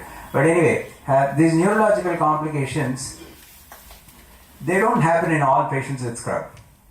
See, the literature says it's about 20%, but some studies have 10%, some studies have 50%. So forget about it, for the patient has it or not. The usual problem is when the patient has been under your follow-up, then that's a different thing. But if the patient is brought in an unconscious state into the ICU, with this, usually the manifestations are, of course, headache, body aches, fever. If you look for the rash, you may find it. Lymphadenopathy at the site where the eschar was there. So, what happens is, when the patient comes with a seizure or an altered mental status, so immediately, are there any ICU doctors who man the ICU here, or ICU physicians or critical care people here? Good. So, your first thing should be to do a clinical examination. Don't ask for an MRI, because MRI is not a cheap thing, and there is no specific diagnostic feature for this. And the MRI is, sometimes the patient cannot afford the same day when you ask, then he will say the next day, your golden time is lost, you lost for 24 hours or 48 hours before you. Don't ask for an MRI, do a clinical examination first. Now, usually, supposing you get a patient who had fever yesterday and he is an altered sensorium today, it's very unlikely to be scrub because it will take a few days. It could be herpes simplex encephalitis. So you should go by the history, the clinical profile, the evaluation of the illness. Good history is very important, and clinical examination. If you find a patient with altered sensorium, and it's difficult to pick up jaundice in ICU, mind you, but if you look for jaundice, then your differentials are different. It is not primary probably in the CNS. It is a secondary thing, or hepatic failure or something else.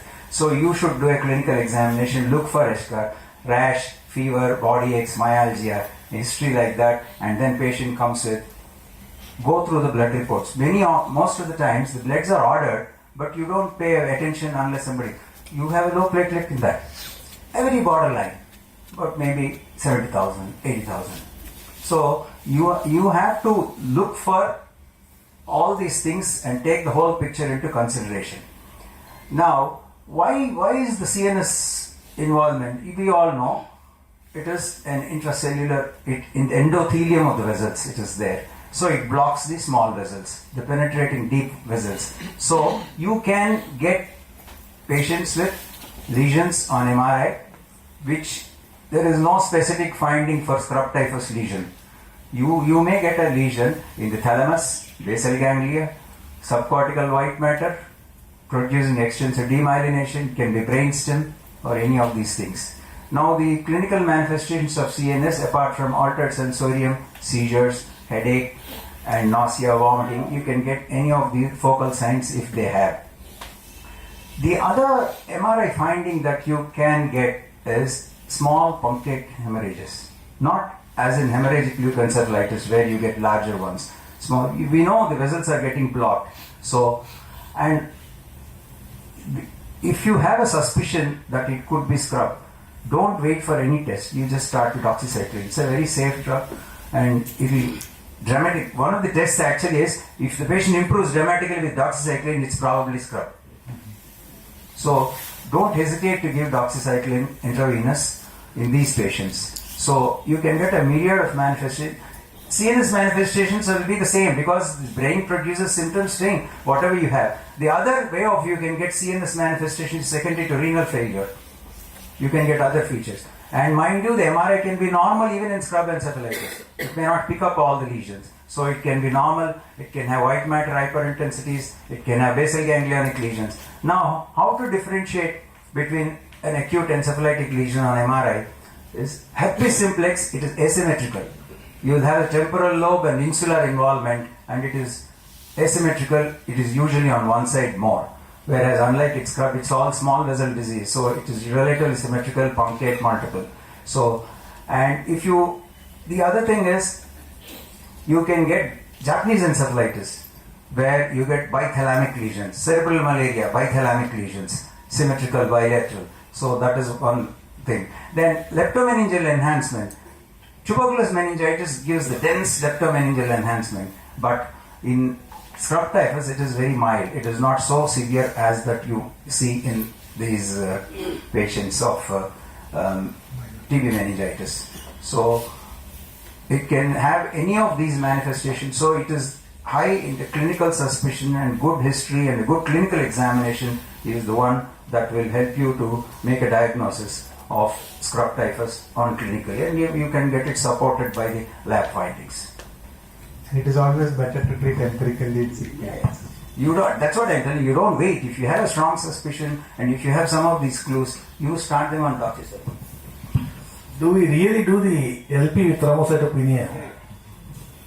Normally, I have not done any of these patients, and it can be risky to do a lumbar puncture to rule out other causes.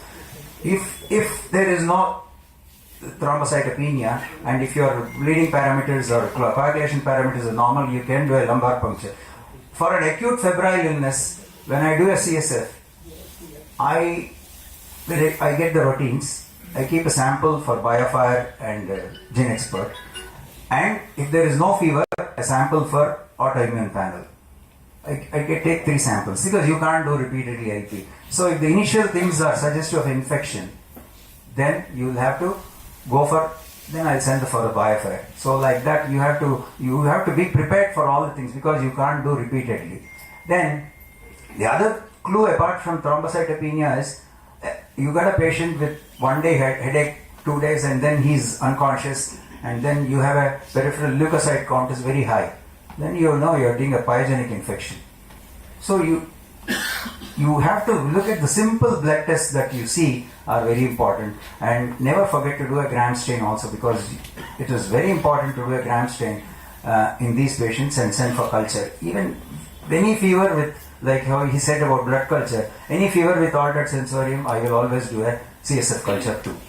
Sorry to interrupt here, one very important thing. Especially for scrub typhus, the thrombocytopenia, please be careful, it may not be true. It may not be true. Always send for a peripheral smear. Majority of the times you'll have huge number of clumps.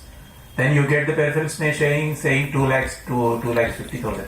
Because GGH, there were huge number of cases with meningoencephalitis. I just wanted to ask, they almost had 6 deaths in the recent past, all from December 1st. And all of them were because of meningoencephalitis. They came with the altered sensorium. And they were on doxycycline but still dying. Maybe probably we need to work up more. Too late. Maybe on some other organ secondary. Renal and ARDS. AK is also there, but need to. But this thrombocytopenia, please don't be worried. Especially in scrub typhus, please look into it. Get a peripheral smear immediately if you have a scrub typhus. Usually the peripheral smear will have clumps and the counts will be more than 2 lakhs. You please go ahead with CSF said it will be of great value because we are getting more and more meningoencephalitis cases in the recent, especially from the Palnadu area. So. Yeah, about this thrombocytopenia in various infections, whether it is dengue or malaria or whatever. The machine counters will always represent differently compared to the pathologists seeing the counts. Because they cannot, the clump, it counts as 1. So only when pathologists sees, they say, no, there are a lot of clumps, there is no thrombocytopenia. But these machine counters will always count them as low. 20,000 becomes 2 lakhs. 20,000. So for the next, I met Dr. Chinta Ramakrishna, nephrologist from Vedanta Hospital. So other important manifestation is for the kidneys. So sir, how do you think this scrub typhus actually impacts the kidneys? And how do we suspect scrub typhus, especially in patients with already compromised kidney, with chronic kidney disease? So thank you SITS and IMA team for inviting me here. So before a nephrologist, I wanted to share my experience as a patient. So then as a nephrologist, how I saw AK in scrub typhus. As a patient, in September end and October, I went to visit Lonavala. So it's my experience. So because of my friends get together, one of my friend heads the Fresenius Medical Care Asia Pacific region. So I went there with few of my friends.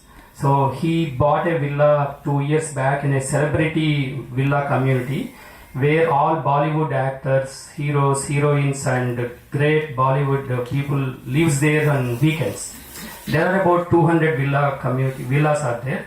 So he bought a villa 2 years back. He visited that villa only thrice in his 2 years time because he resides in Dubai.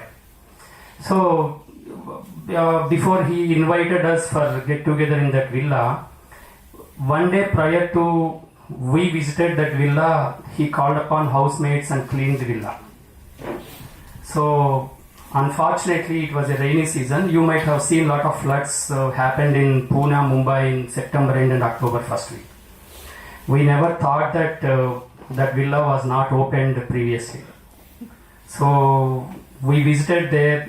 There was a beautiful food and charting and night outs. So spent beautiful days, 2 days there. In fact, we went for a walk during rain drizzling also in the night time.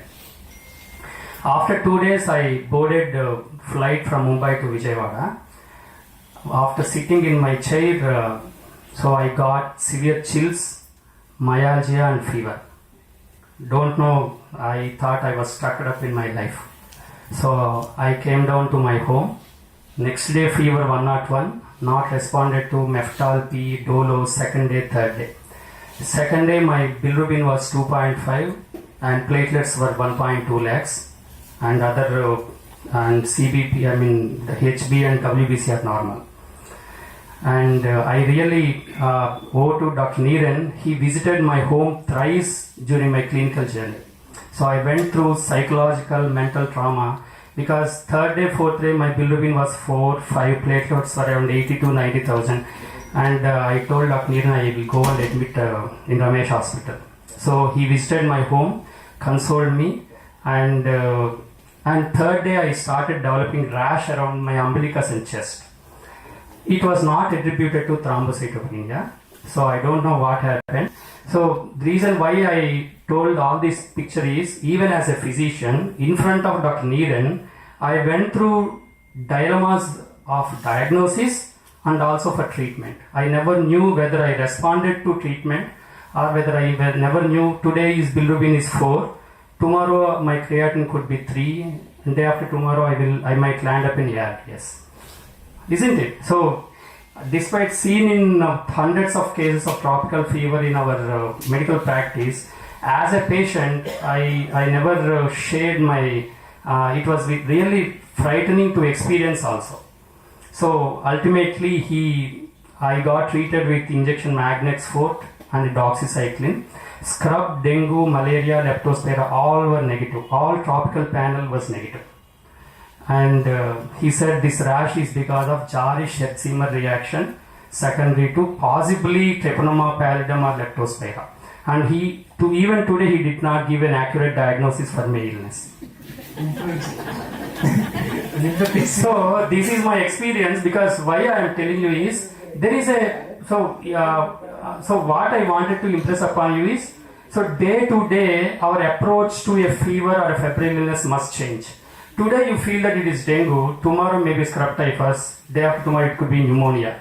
So we never know. Our diagnosis will continuously change depending upon the clinical manifestations, trajectory of the disease progression, and the various complications you see in a patient. It will change from day to day, and you will have to probably look at it with a third eye in order to find out a new diagnosis with a battery of next investigations also. So this is my experience as a patient, and as a nephrologist, maybe in the past 15 years, I might see scrub typhus is a bread and butter for a nephrologist since maybe 2 decades or 3 decades. So as a postgraduate in Tirupati to in Guntur, maybe in every season you see tens of cases of scrub typhus presented to us with 5-6 creatinine, 10 bilirubin, 80s SGOT, SGPT, and 80,000 platelet count. So they don't come with the initial febrile illness, but they land up with multi-organ involvement only. So it's a study recently published in Indian Journal of Nephrology, largest database of scrub typhus published across journals from PubMed, Medline, Cochrane database. So it's a meta-analysis study. So out of hundreds of studies, they pulled out 14 studies to be included because it categorized into PRISMA guideline form. So that's why they do the meta-analysis. They studied about 4,000 cases of scrub typhus in 14 studies. So the incidence of AKI was about 30%. So out of 1 in 3 will develop acute kidney injury in case of scrub typhus because of scrub typhus. And about 30% of patients will require kidney replacement therapy. The mortality, if you do not detect and treat properly, is also very high, maybe around 10 to 30% of patients. So acute kidney injury is very common. Mortality is also around 20 to 30% if left undetected and untreated properly. And 30% of the patients will require kidney replacement therapy. So how do you predict kidney involvement in a scrub typhus? Kidney is a direct consequence of scrub typhus disease, or the bacteria is found to be in glomerular epithelial cells, vasculature, and renal tubular epithelial cells, and it will cause varied manifestations of kidney disease in terms of acute kidney injury, ATN, AIN, sometimes nephrotic proteinuria also. So the good thing is it responds to the treatment very well with the doxycycline, and if patient survives, there is a complete resolution of renal disease. So only 1% of AKI patients developed because of scrub typhus will go on to develop residual renal dysfunction in the form of mild to moderate CKD in the future. So this is about patients. Next slide. So you need to have a high index of suspicion, and we all need to develop some clinical awareness about the development of various multi-organ involvement in scrub typhus. So how do we approach for acute febrile illness in a tropical country like us with liver, kidney involvement, thrombocytopenia, without negative serology for scrub typhus, without SCAR and ELISA negative test?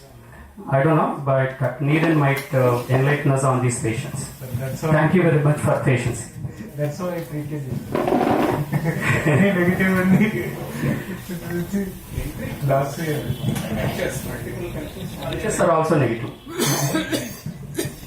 I sent it to you only 2 times. I sent it. It was like 2 times I have sent. What do you say? No, I have given no. So I went to Lonavala and visited there and drizzling.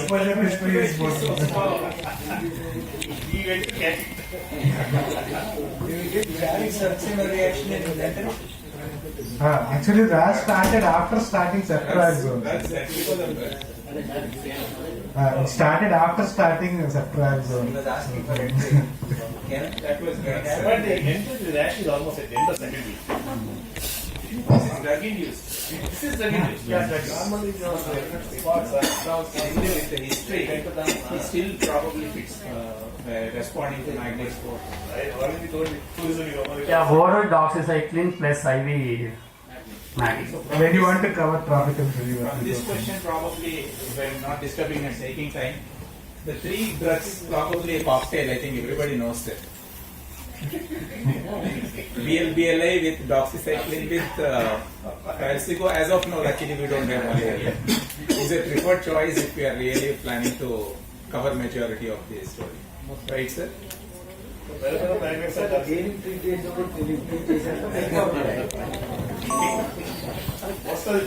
So last, I want to ask one question. So it's a disease. That rodents are natural host, or they develop the disease? Rodents also catch the bacteria. Sir. So they develop the disease. They develop the disease in wild life. They die due to the disease. So where does this natural life cycle happens then? Actually, bacteria are more present in the mites. So mites are natural hosts. So rodent is also a human being only. It's a mammal also. Supposed to affect only the rodents, but we are accidentally. So we exploited. Thank you. So actually, sir, since you I also wanted to tell what precautions. See, generally we don't think about mosquitoes and precautions for again mosquitoes. So chiggers are also one of the things that we need to prevent. Mosquitoes sometimes we need able to see, but chiggers are very difficult to even see, and we actually need to take more precautions. Seeing some of our lifestyles nowadays, going for trekking and so first thing, clothing you need to take long sleeves and long boots, and your pants should be tucked into the boots so that you don't have space for chiggers to larvae to come in and enter the equipment. Next, you can use chemical repellents. The same thing you use for mosquitoes as well, like DET can be used. You should try to avoid sitting down in areas where there are like mostly picnics. You go sit down in a place. So these things is also a very high risk where we get chiggers. So going for trekking, and nowadays what is happening is most of the agricultural lands are being left out and they are not being cultivated. So those areas are actually also called one of the mite lands, where these mite populations are very high. So the exposure there also one needs to be very careful. Yeah. So and also if at all you have some kind of exposure and you don't take any adequate precautions, at least after coming out to the home, take a full complete wash with especially hot water so that the chiggers come out. Environmental exposure, I think, is beyond the thing what we have now. So for the next, I think important thing is how we are diagnosing this crop factor. One point I just want to add over here is that what we're missing is the sheets which are being spread for drying. The railway people know. They spread the sheets, so those are very dangerous sheets to be used. The big ones. Big ones, the yellow ones are green ones. So they are dangerous both for scabies as well as for this. Definitely one of the important. They don't wash it properly and we have to remove it. Never wash.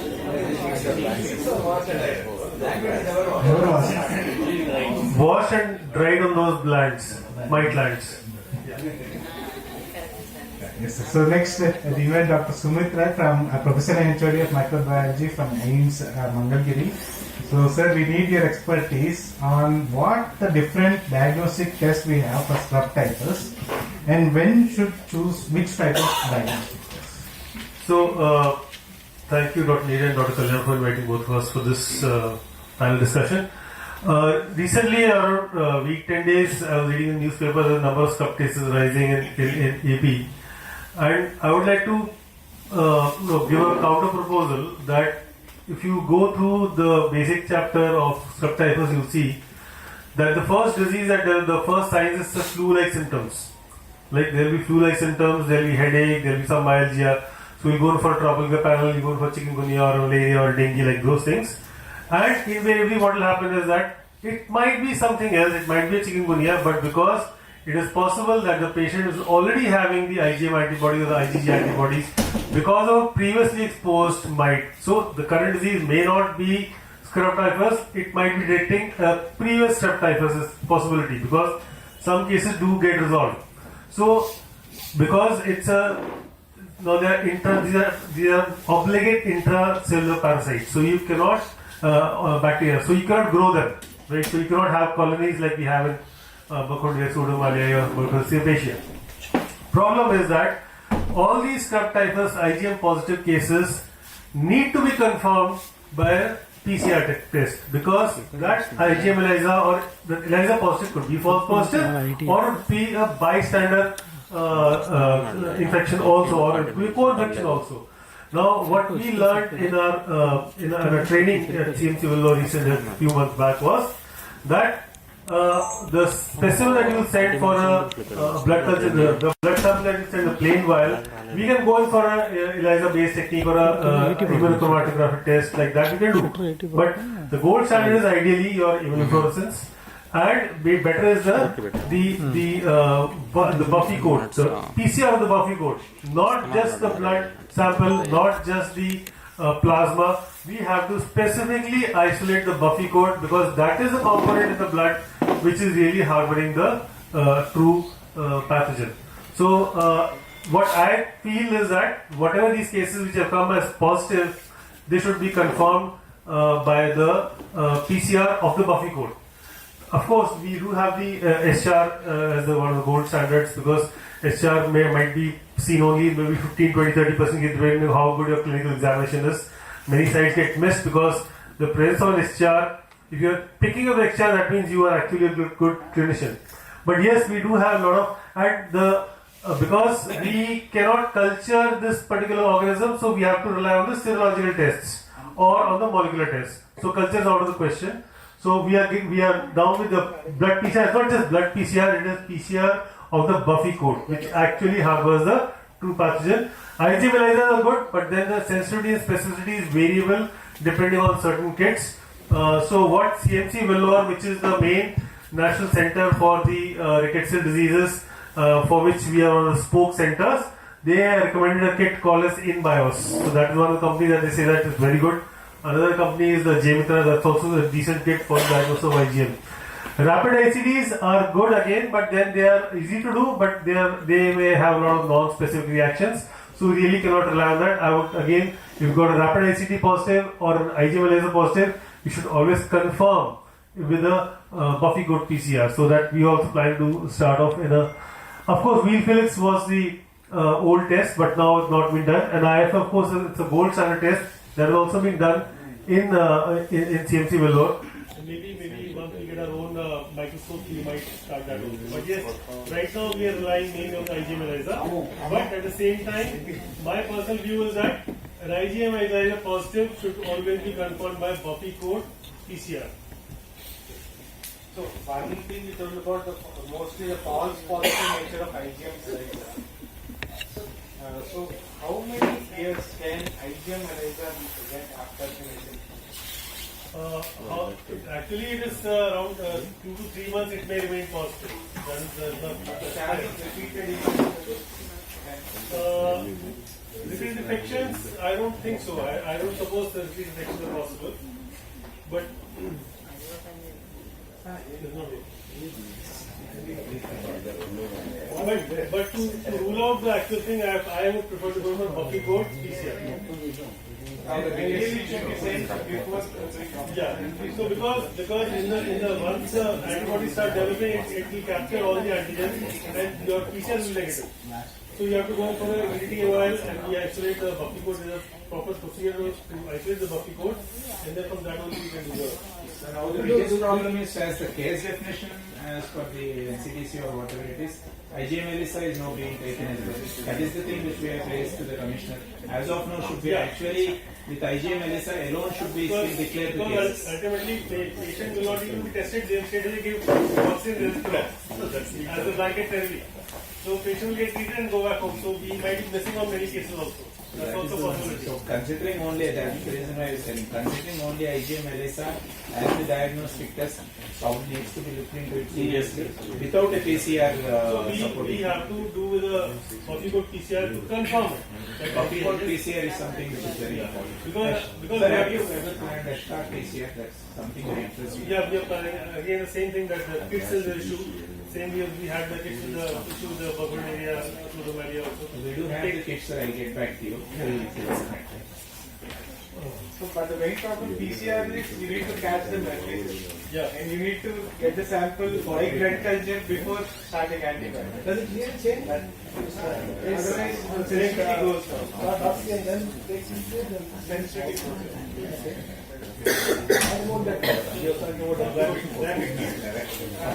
So rapid again, sir, they are not very specific. They might be sensitive, but they are not very specific. Yeah, that you can do. This PCR and all are. I don't really no. They yet to start aims. Multiplex PCR. Aims is doing that. Yeah, yet to start. So the next thing that we are always now concerned about is these subtypes of gaining resistance or these antibiotics not working. So can we really test resistance in subtypes? And what are the problems? To check for resistance, in case of crop, we can't have the colony popularity, right? We don't have the growth. So we can't use the conventional technique for the resistance testing. We have to rely on molecular tests only. For that again, the correct specimen has to be sent, specimen and the Buffy code PCR. So only to that we can generate the resistance genes. But clinically, I think they look at the patient not responding after 3 to 4 days. They look at the discharge, they look at the symptoms, not responding. So by default, it's going to be clinical resistance only. But to check for molecular resistance, again, it's only, I think, only CME will learn and PH and Liver, I think they are only two sites which are doing the resistance testing for this. And the third method is that we can go for a next generation sequencing. I think this is all something more advanced. I think we should be trying now. We know that cases are there and we need to catch them. We need to improve our diagnostics as well. So, but now, how we should treat the subtypus patients? So I get Dr. Harikrishna, who is a physician, to tell us about how we are treating subtypus patients and how are the usual outcomes in these patients. Good evening. After all the discussions,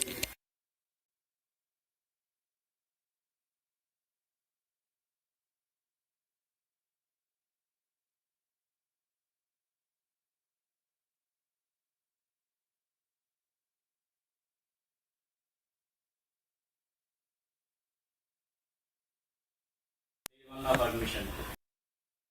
After 48 hours, treating with doxycycline, patient has tremendous improvement. Patient thinks that we are just like gods. So fortunately for most of our physicians and ICU specialists, especially Kanburi sir, when we started treating in 2010 in large number of types of cases, 48 hours patient improved. We gave the prognosis that after 48 hours only we can able to tell. Patient will be on ventilator, full support, creatinine 6, bilirubin 10. After 48 hours, we wean off from the ventilator, creatinine is 2, bilirubin is 3, and patient is completely awake and ready to wean off from the ventilator. So it is like a blissful thing, and it is such a good disease that 48 hours to 72 hours patient improves tremendously with a simple doxycycline.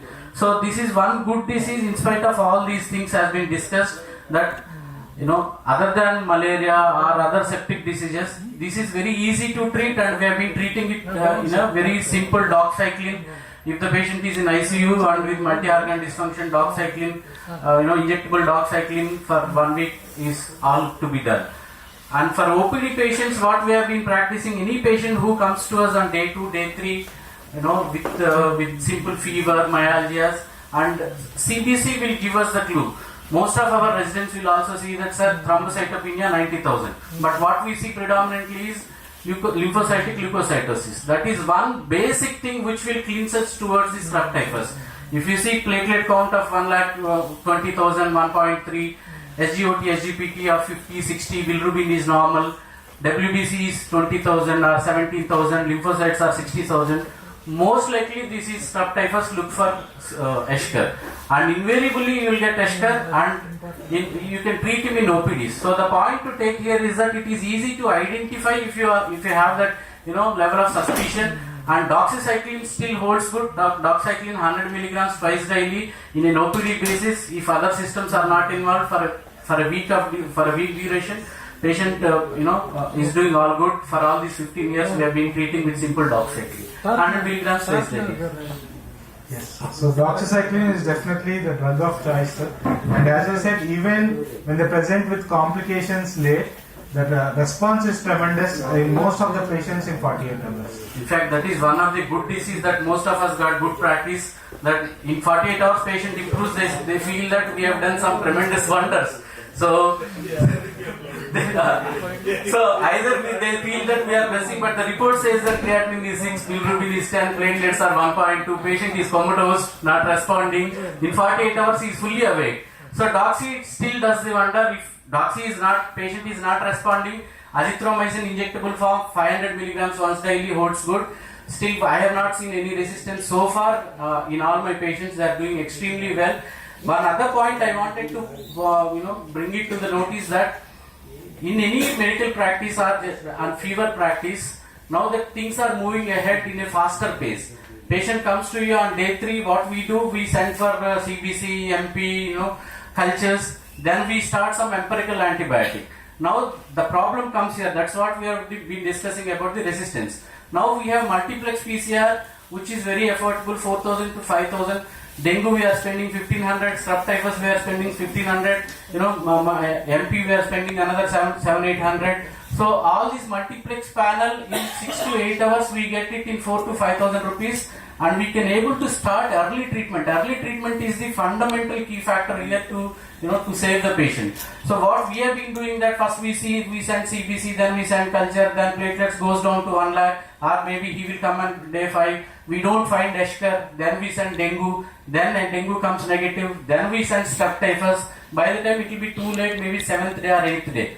So rather than giving too much of burden on hospital stay, ICU stay, complications, it is easier for us to send multiplex PCR on day 1 and day 2 if you are suspecting this patient may land up in complications, or at least if he is having one complication, maybe bilirubin 2, creatinine normal, platelets 1.2. This is the place where we need to catch the patient early for a diagnosis and early for the treatment. Doxy 10 rupees OPD basis, we are all done. So still doxy and azithrol holds good for OPD basis.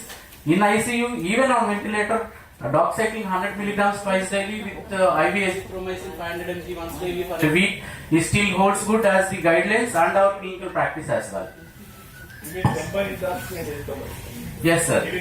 Yes. If we are having multi-organ dysfunction, we don't have time, patient is deteriorating fast, then definitely yes.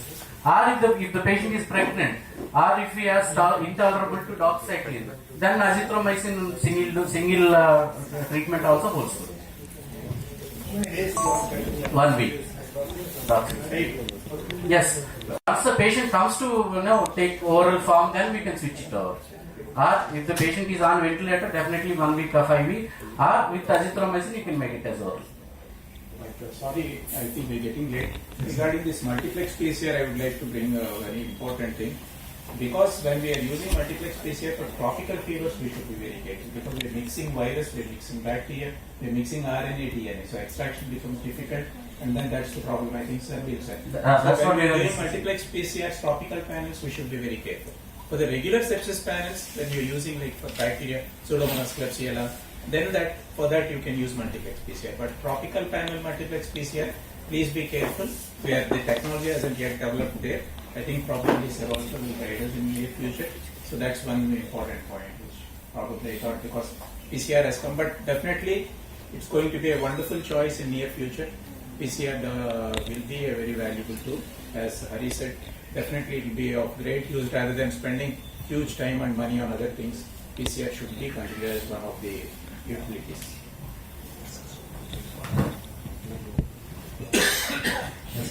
So yes, so doxycycline in very sick patients. So we had this trial last year. It was published before last year, in 2023 from CMC again.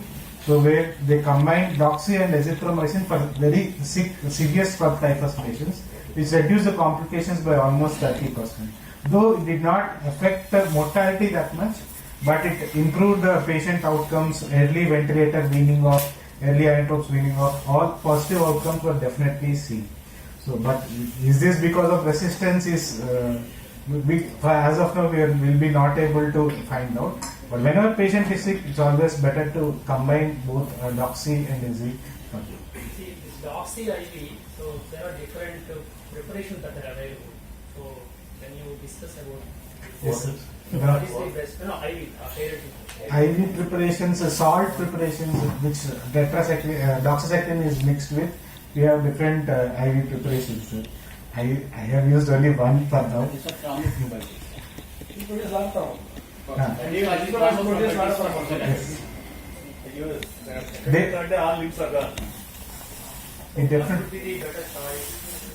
I have not used others. I have not used others. I have used only one that causes thrombophlebitis, but I have seen it to be effective. So I have not used other preparations. For doxy, oral doxy, you have to be little careful about the food. Yes. Food interactions are there. No food interactions. It will chelate, so it will reduce the absorption. Regarding the diagnostic point of view, like Dr. Dev had also said that there is a component called as diagnostic stewardship. That means we first need to establish that what we have isolated is really correlated with the clinical syndrome. So, as I said, we have to have the history. Without history, we cannot reach to a final diagnosis. And like Dr. Harpi had said, that 4 bottles, like blood culture, sending a sample of blood culture is like a mini blood donation. You think of it like that. At least 40 to 50 ml of blood has to be sent, like 4 bottles, 2 aerobic, because the amount of bacteria or pathogen in the blood is very little, and we need to capture that.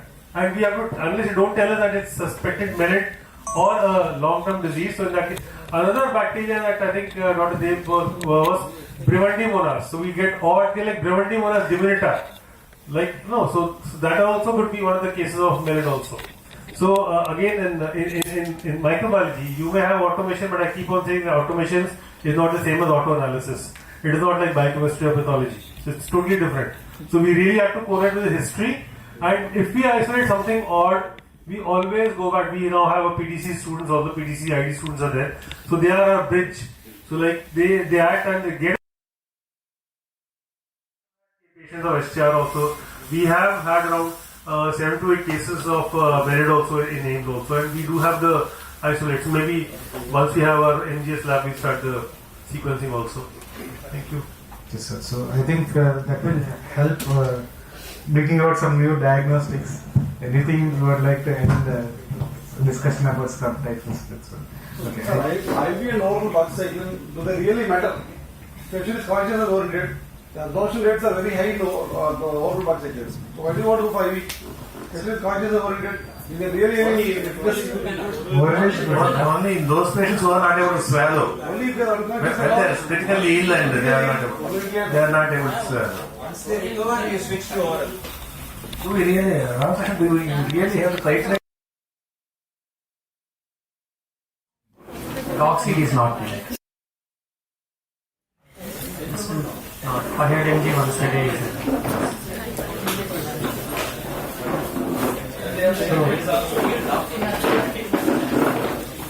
I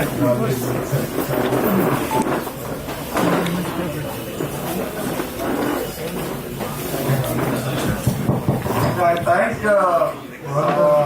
all the chairpersons for moderating and leader. They have done a great job. And my sincere thanks to SITS for bringing out such a great program. Very lengthy program, but it was very useful. So I ask our President and Vice President sir to please, and Joint Secretary please, come and certificates to both the speakers. Next time we will not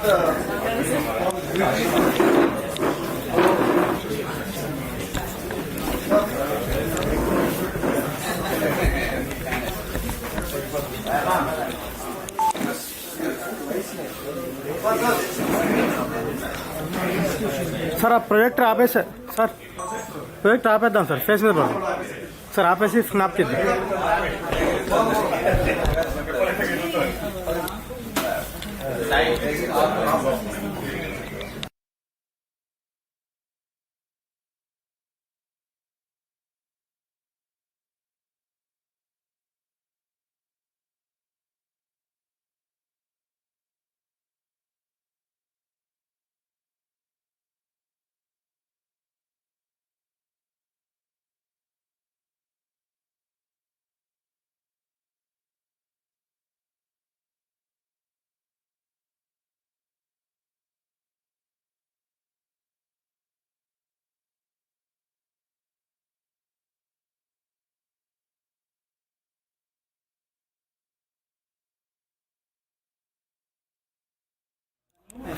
sir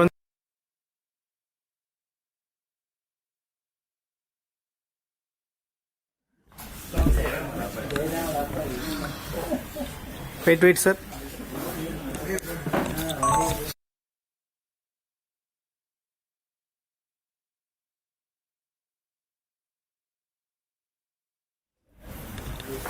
thank you everyone for attending and please join for dinner. Thank you.